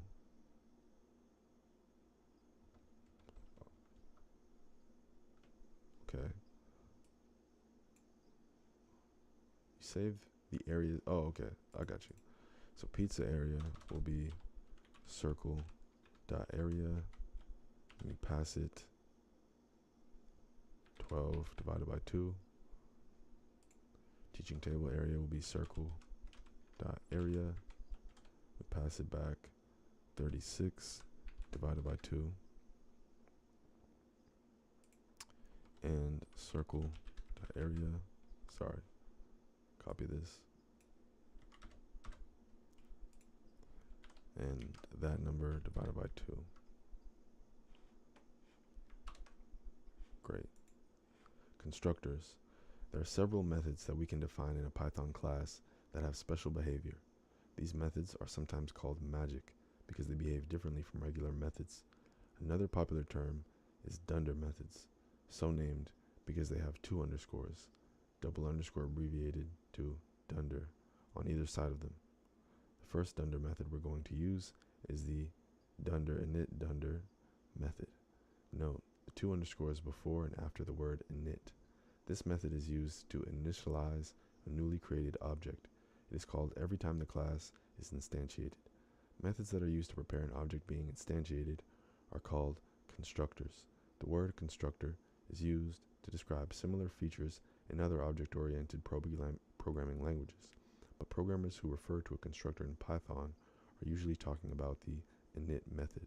So here we see class shouter, def, init, self, print, hello, Shout1 equals shouter will print hello, and shout2 equals shouter will print hello as well.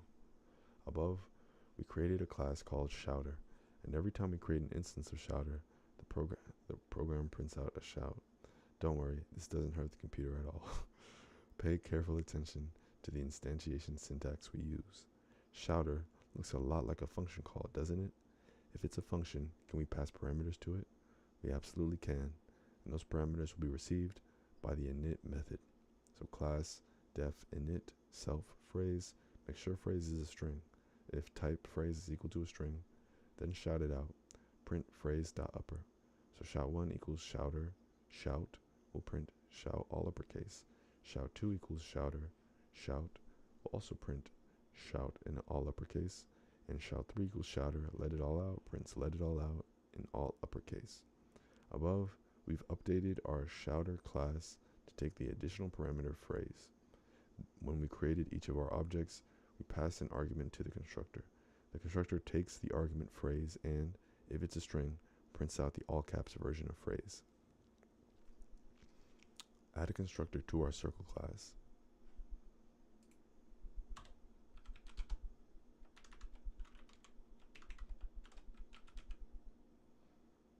Since we seem more frequently to know the diameter of a circle, it should take the argument diameter. Doesn't need to do anything yet, just write pass in the body of the constructor. Now have the constructor print out the message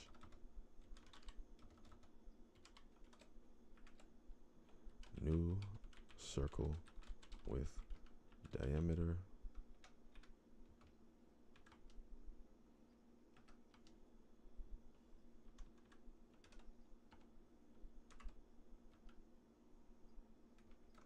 I guess, I don't know if they want us to use dot format here, but it seems easier to just do diameter.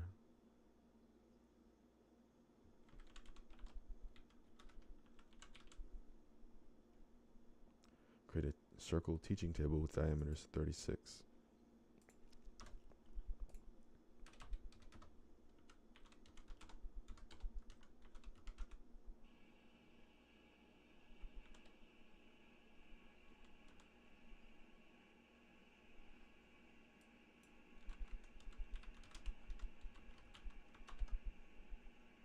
New circle with diameter 36. Nice. Instance variables. We've learned so far that a class is a schematic for a data type, and an object is an instance of a class. But why is there such a strong need to differentiate the two if each object can only have the methods and class variables the class has? This is because each instance of a class can hold different kinds of data. The data held by an object is referred to as an instance variable. Instance variables aren't shared by all instances of a class. They are variables that are specific to the object they are attached to. Let's say that we have the following class definition. Class fake dict pass. We can instantiate two different objects from this class, fake dict1 and fake dict2, and assign instance variables to these objects using the same attribute notation that was used for accessing class variables. So if we have fake dict1 equals fake dict, and fake dict2 equals fake dict, fake dict1 dot fake key equals this works. Fake dict2 dot fake key equals this too. Let's join the two strings together. Working string equals curly brace dot format fake dict1 dot fake key, fake dict2 dot fake key, print working string, prints this works exclamation mark, this too exclamation mark. In script.py, we have defined a store class. Create two objects from this store class named alternative rocks and Isabella's ices. So alternative rocks equals store and Isabella's ices equals store.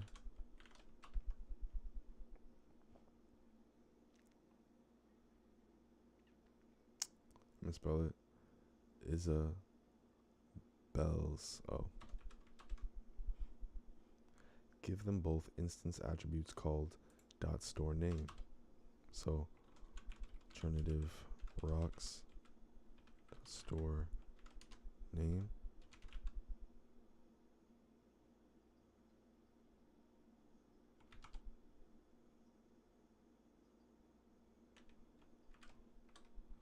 Alternative rocks. Isabel's ices dot store name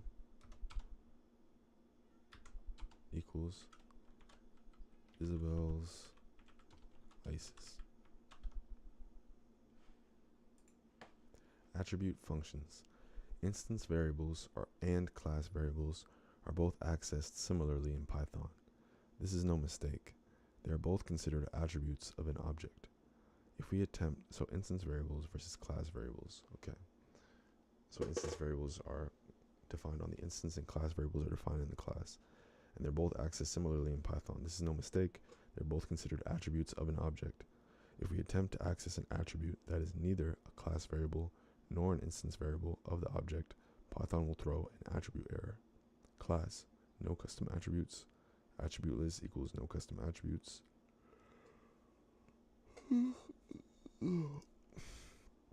Try attribute list dot fake attribute accept attribute error print. This text gets printed. So if we try to call attribute list dot fake attribute accept attribute error print, this text gets printed, and this text will get printed because it's an attribute error because fake attribute is not defined. And again, if we attempt to access an attribute that is neither a class variable nor an instance variable of the object, Python will throw an attribute error. What if we aren't sure if an object has an attribute or not? Has atch parentheses will return true if an object has a given attribute and false otherwise. If we want to get the actual value of the attribute, getAttra parentheses is a Python function that will return the value of a given object and attribute. In this function, we can also supply a third argument that will be the default if the object does not have the given attribute. So again, if we want to get the actual value of the attribute, getAttribute is a Python function that will return the value of a given object and attribute. So if you did like attribute list, comma, fake attribute, then getAttribute would return what that value is. And again, we can also supply a third argument that will default if the object does not have the given attribute. The syntax and parameters for these functions look like this. Has attra, object, comma, attribute has two parameters. Object, the object we are testing to see if it has a certain attribute, and attribute, name of the attribute we want to see if it exists. GetAttra, object, comma, attribute, comma, default has three parameters, one of which is optional. Object is the object whose attribute we want to evaluate. Attribute, name of attribute we want to evaluate.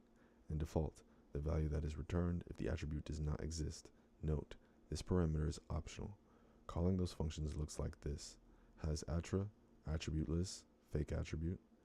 GetAttra, so has attra, attribute list, fake attribute returns false. And getAttra, attribute list, comma, other fake attribute, comma, 800 returns 800, the default value. Above, we checked if the attribute list object has the attribute dot fake attribute. Since it does not, has attra returned false. After that, we used getAttra to attempt to retrieve dot other fake attribute.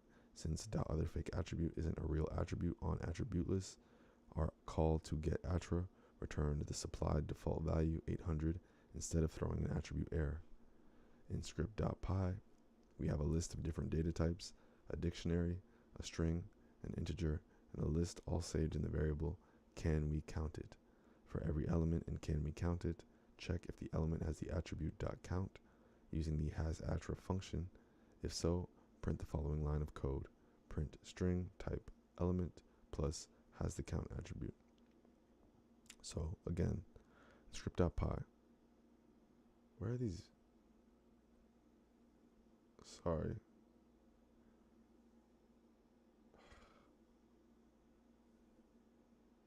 This is my second time seeing a similar type of bug in here. I'm just like, where are you even coming from?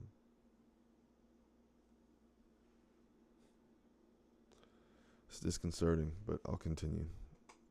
In script.py, we have a list of different data types, a dictionary, a string, an integer, and a list of saved, all saved in the variable can be counted.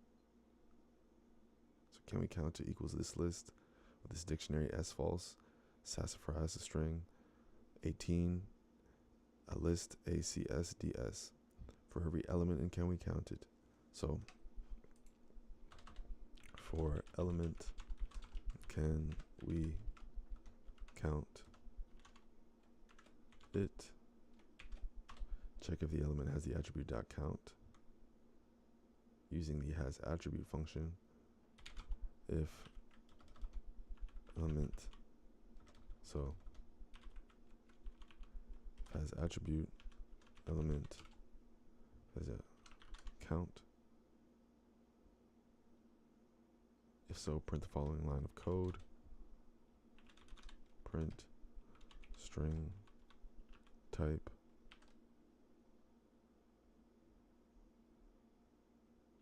element plus has the count attribute. Did you check has attra element? Oh, it needs to be in quotes. Now let's add an else statement for the elements that do not have the attribute .count. In this else statement, add the following line of code. So real quick, class string has the count attribute. Class list has the count attribute. So you can count a string, you can count a list. So now let's add an else statement for the elements that do not have a count. Else. In this statement, add the following line of code. Print string type element plus does not have the count attribute.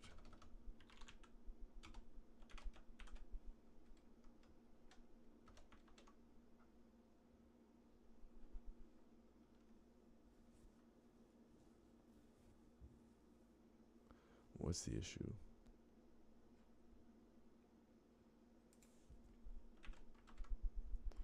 Let's go over the terminal output of the past two instructions.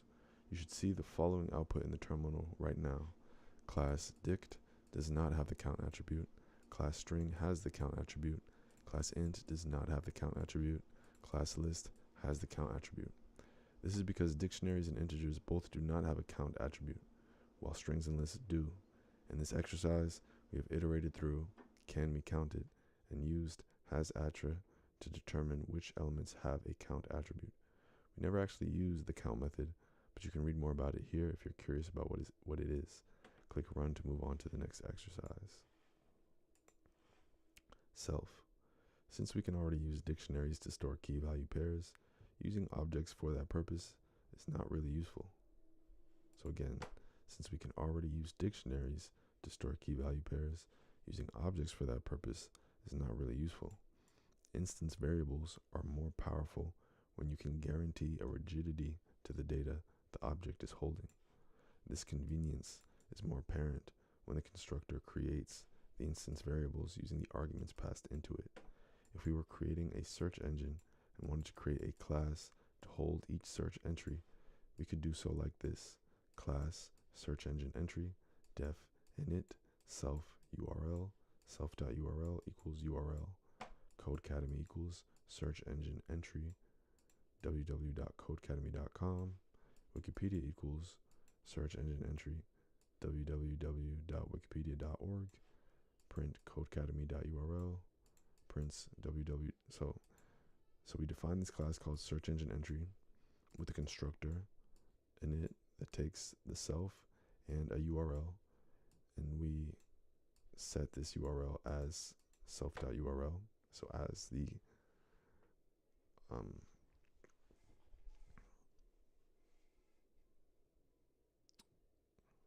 the class variable. This convenience is most apparent when the constructor creates the instance variables using the arguments passed into it. And now when we instantiate search engine entry and pass codecademy.com to it as Codecademy, then we can print codecademy.url and it'll have that value.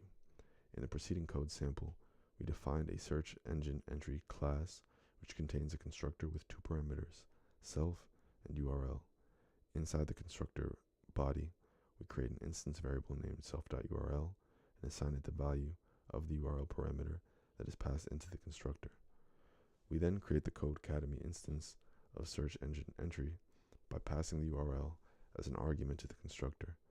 After Codecademy is defined, printing codecademy.url shows that the URL has been assigned to the URL instance variable of Codecademy. Similarly, wikipedia.url holds the value that was passed into the constructor when Wikipedia was defined.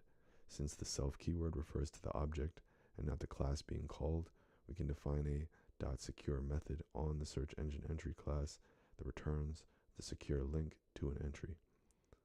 So again, since the self keyword refers to the object and not the class being called, we can define a .secure method on the search engine entry class that returns the secure link to an entry. So we do class search engine entry secure prefix equals https:// def init self URL self.url equals URL. Def secure self return the string, so prefix site dot.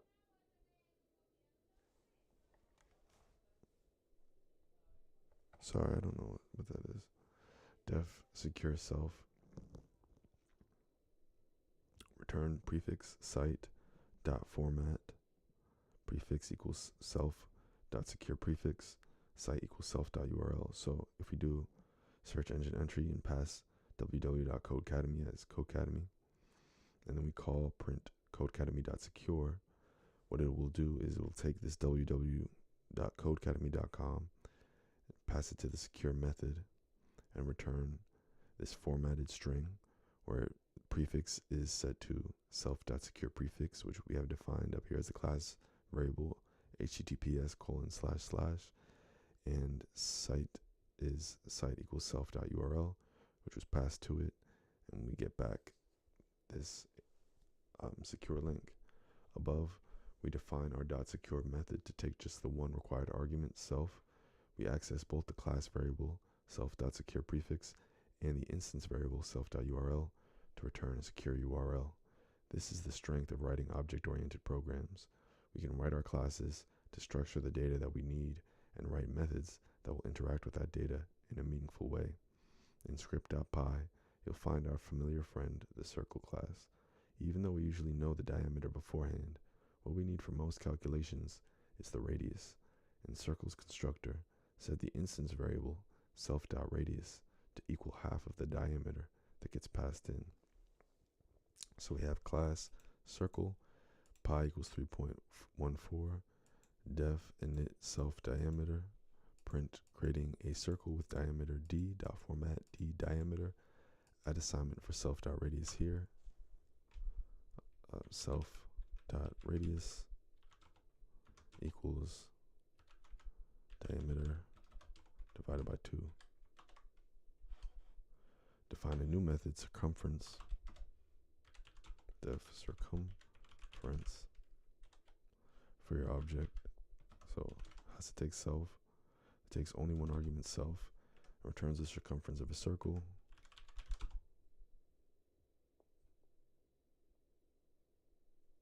With the given radius by this formula. So return 2 times pi 2 times self dot pi times self dot radius.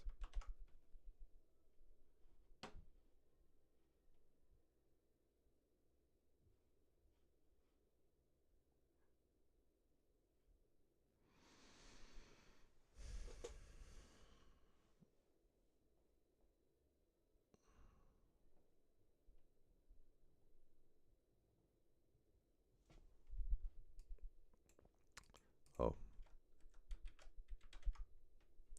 Define 3 circles with 3 different diameters. So medium pizza equals circle with a diameter of 12. teaching table is a circle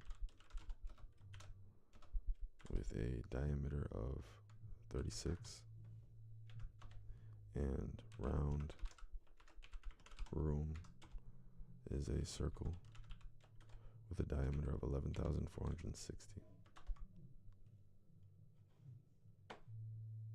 Print out the circumferences of medium pizza teaching table and round room. So print medium pizza dot circumference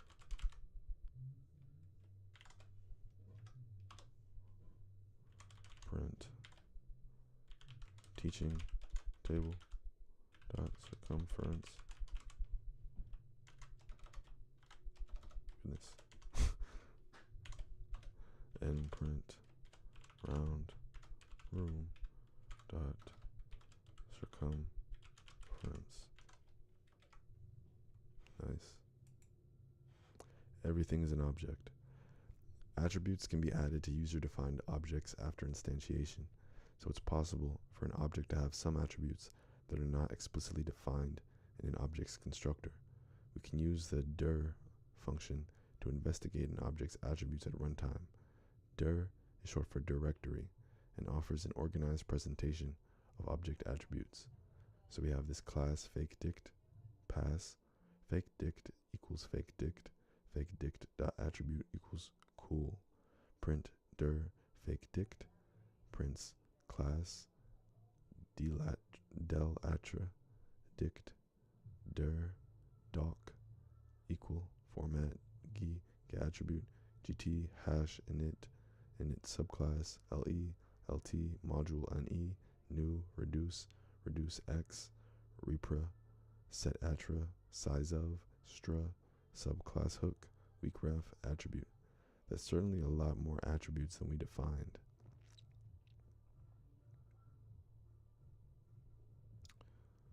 Python automatically adds a number of attributes to all objects that get created. These internal attributes are usually indicated by double underscores, but sure enough, attribute is in that list. Do you remember being able to use type on Python's native data types? That is because there are also objects in Python. Their classes are int, float, string, list, and dict. These Python classes have special syntax for their instantiation. 1.0, quotation mark hello, square brackets, and curly braces specifically. But these instances are still full-blown objects to Python. So fun list equals this list, 10, string, and a dictionary ABC, true, type fun list, prints class list, print dir, so directory fun list, prints add, class, a bunch of stuff, append, clear, copy, count, extend, index, insert, pop, remove, reverse, sort. Above we define a new list. We check its type and see that it's an instantiation of class list.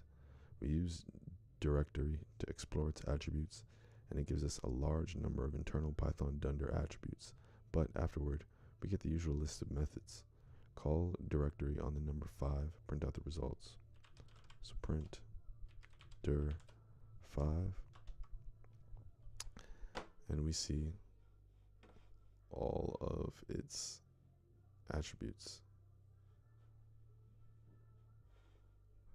Define a function called this function is an object.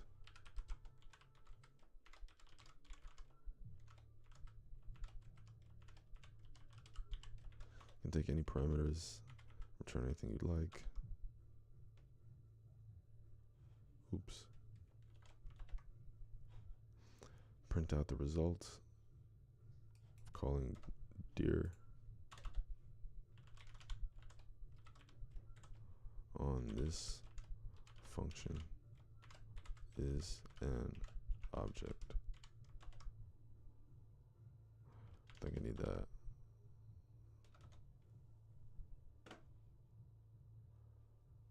What'd I do wrong?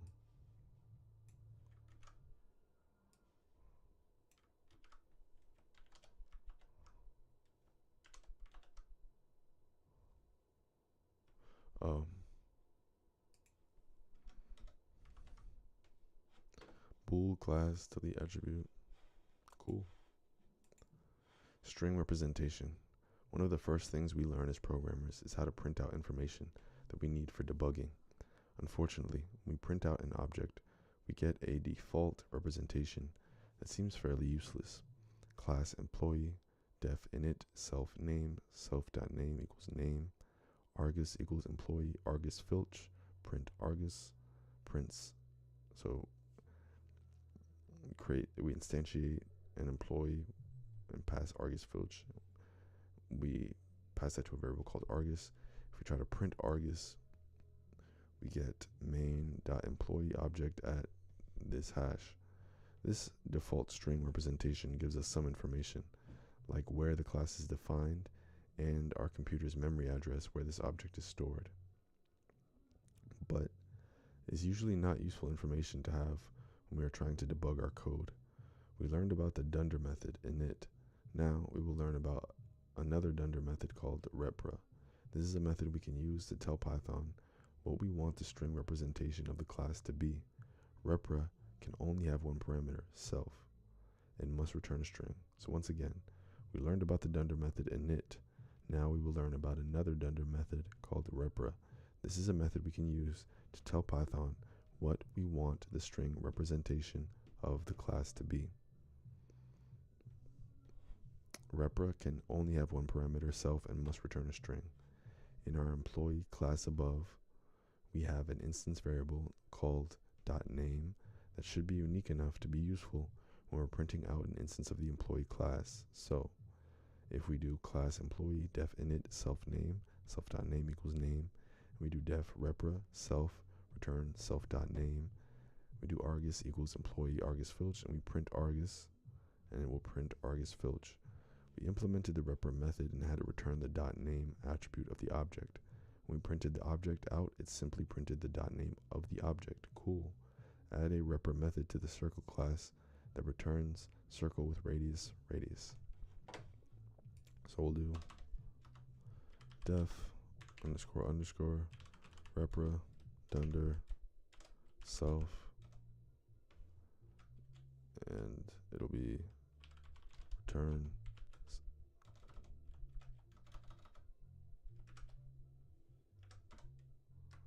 circle with radius.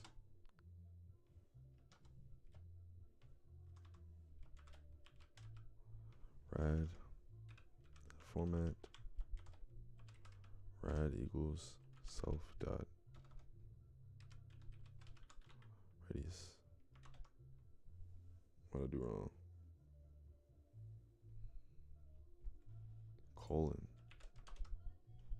Print out medium pizza.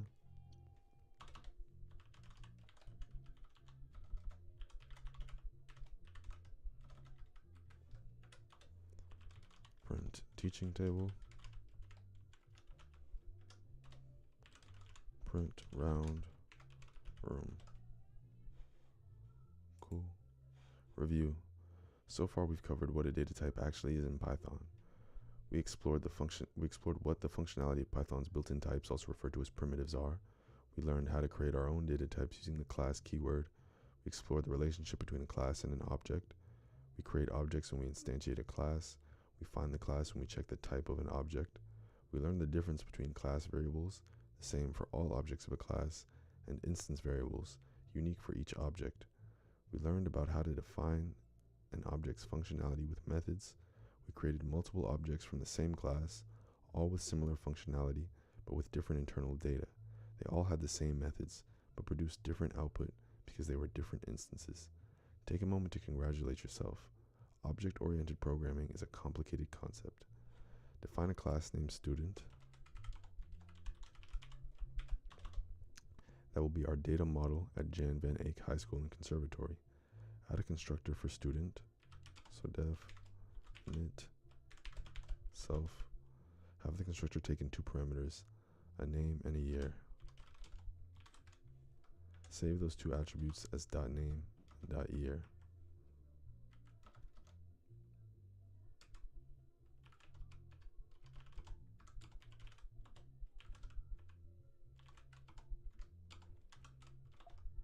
Goodness. Always forget the colon. Create 3 instances of the student class.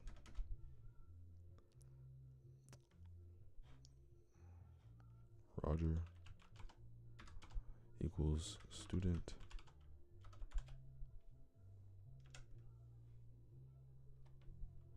Roger Van Weyden.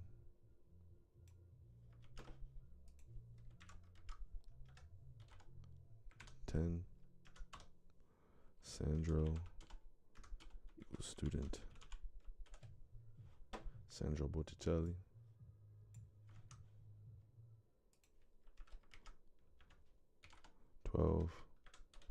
And Pieter equals student.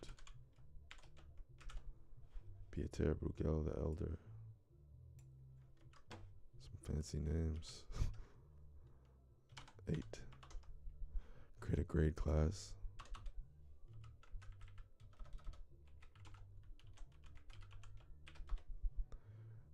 With minimum passing as an attribute set to 65. So grade.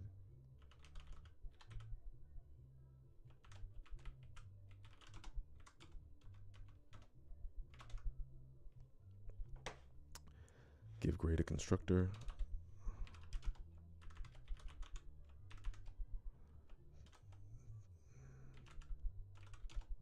Taking a parameter score. And assign it to self.score.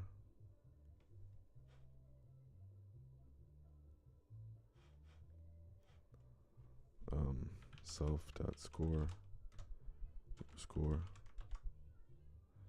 In the body of the constructor for student, declare self.grades as an empty list.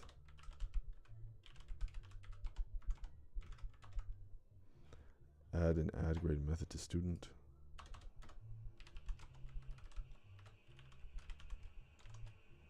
That takes a parameter grade.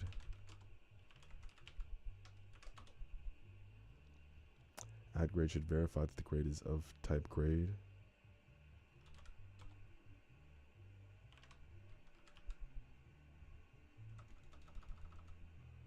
And if so, add it to the student's .grades.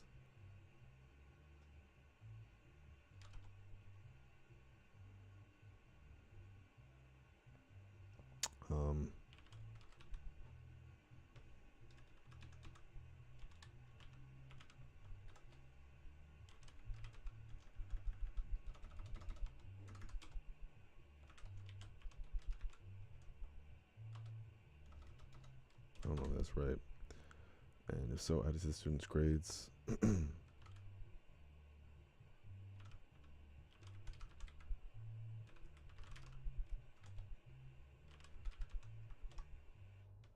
Name type of. Does add grade to the instances grades list.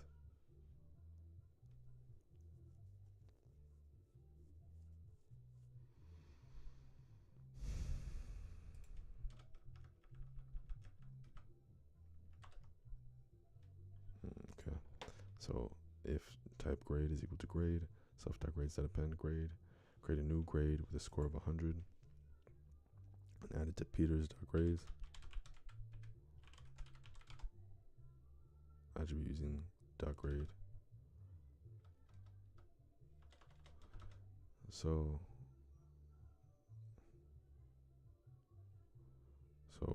I guess I can name it whatever I want. So perfect grade equals grade 100.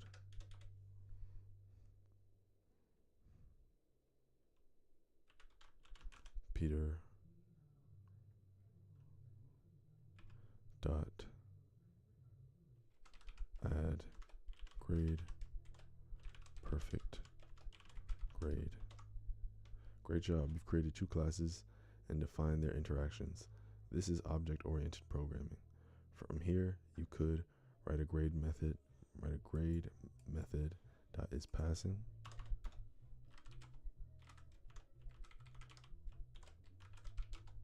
That returns whether a grade has a passing score.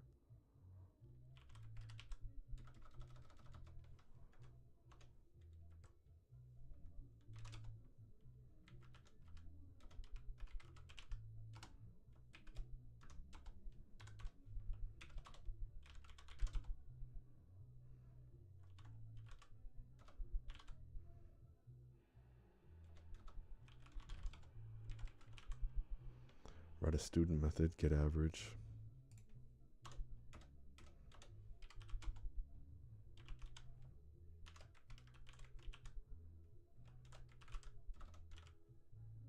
That returns the student's average score.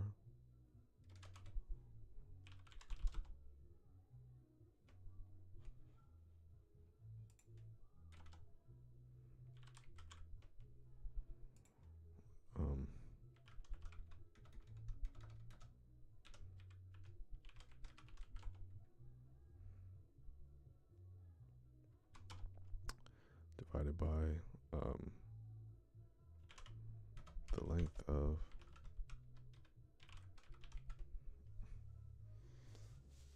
get average returns the student's average score. Return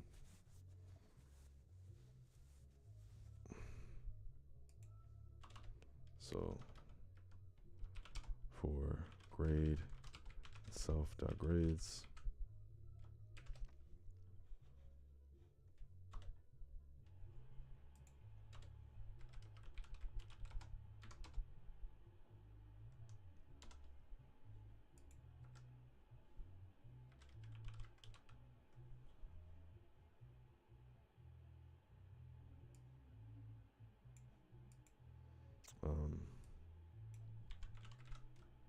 total score equals 0 for grade.self.say. Total score is equals grade, and then we're going to return total score divided by the length of self.grades. Add an instance variable to student. That is a dictionary called .attendance.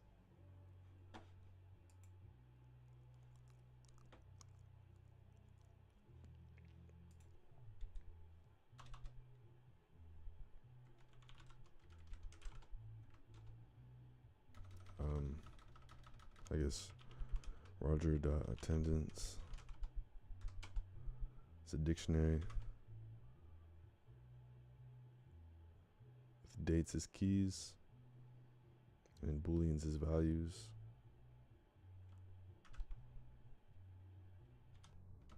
So Jan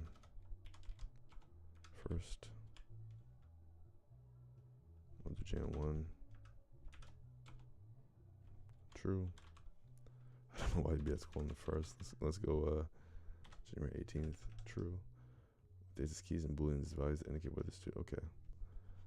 I assume these are all fine, but run them. Okay. It is passing. Oh yeah, I probably forgot. Actually, I didn't forget too many. Okay, it seems like everything, no errors. So cool. What time is it? It went way over. 30 minutes over. I guess might as well take this. So what does the type function do in Python? Returns a type object that contains some metadata about the class. No, returns the class that an object implements. Returns a string that's the name of the class. Returns an implementation. So type returns a string that's the name of the class. I think it's this.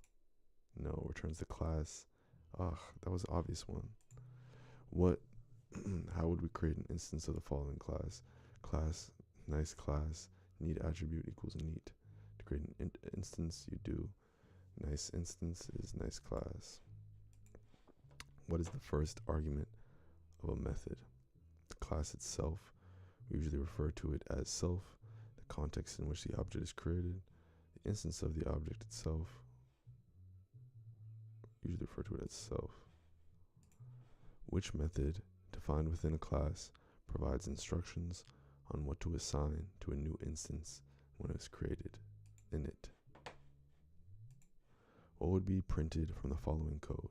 Class class user def init self name self.name equals name def repra self return haya braces dot format self.name, so Devora equals user Devora, print haya Devora. What does the hasAttra function call in the last line here? Evaluate 2. So class holds 5, 5 equals 5, 5 holder equals holds 5, hasAttra 5 holder 5. So it's checking if 5 holder has an attribute named 5, which it does, so it'll return true. What keyword is used to indicate the start of a class definition? Class. Not too shabby. What's up next is a project which I'm not gonna do, but that's pretty much the whole thing. There's just some code challenges and then next steps. So I think maybe the next vid might be me going through all the code challenges and seeing if I could do it in 2 hours. And then from there, just moving on to intermediate. But I feel good. I've gotten through essentially all the main topics of these Python fundamentals. So feeling good, breezing through it. I'm out. Peace and love.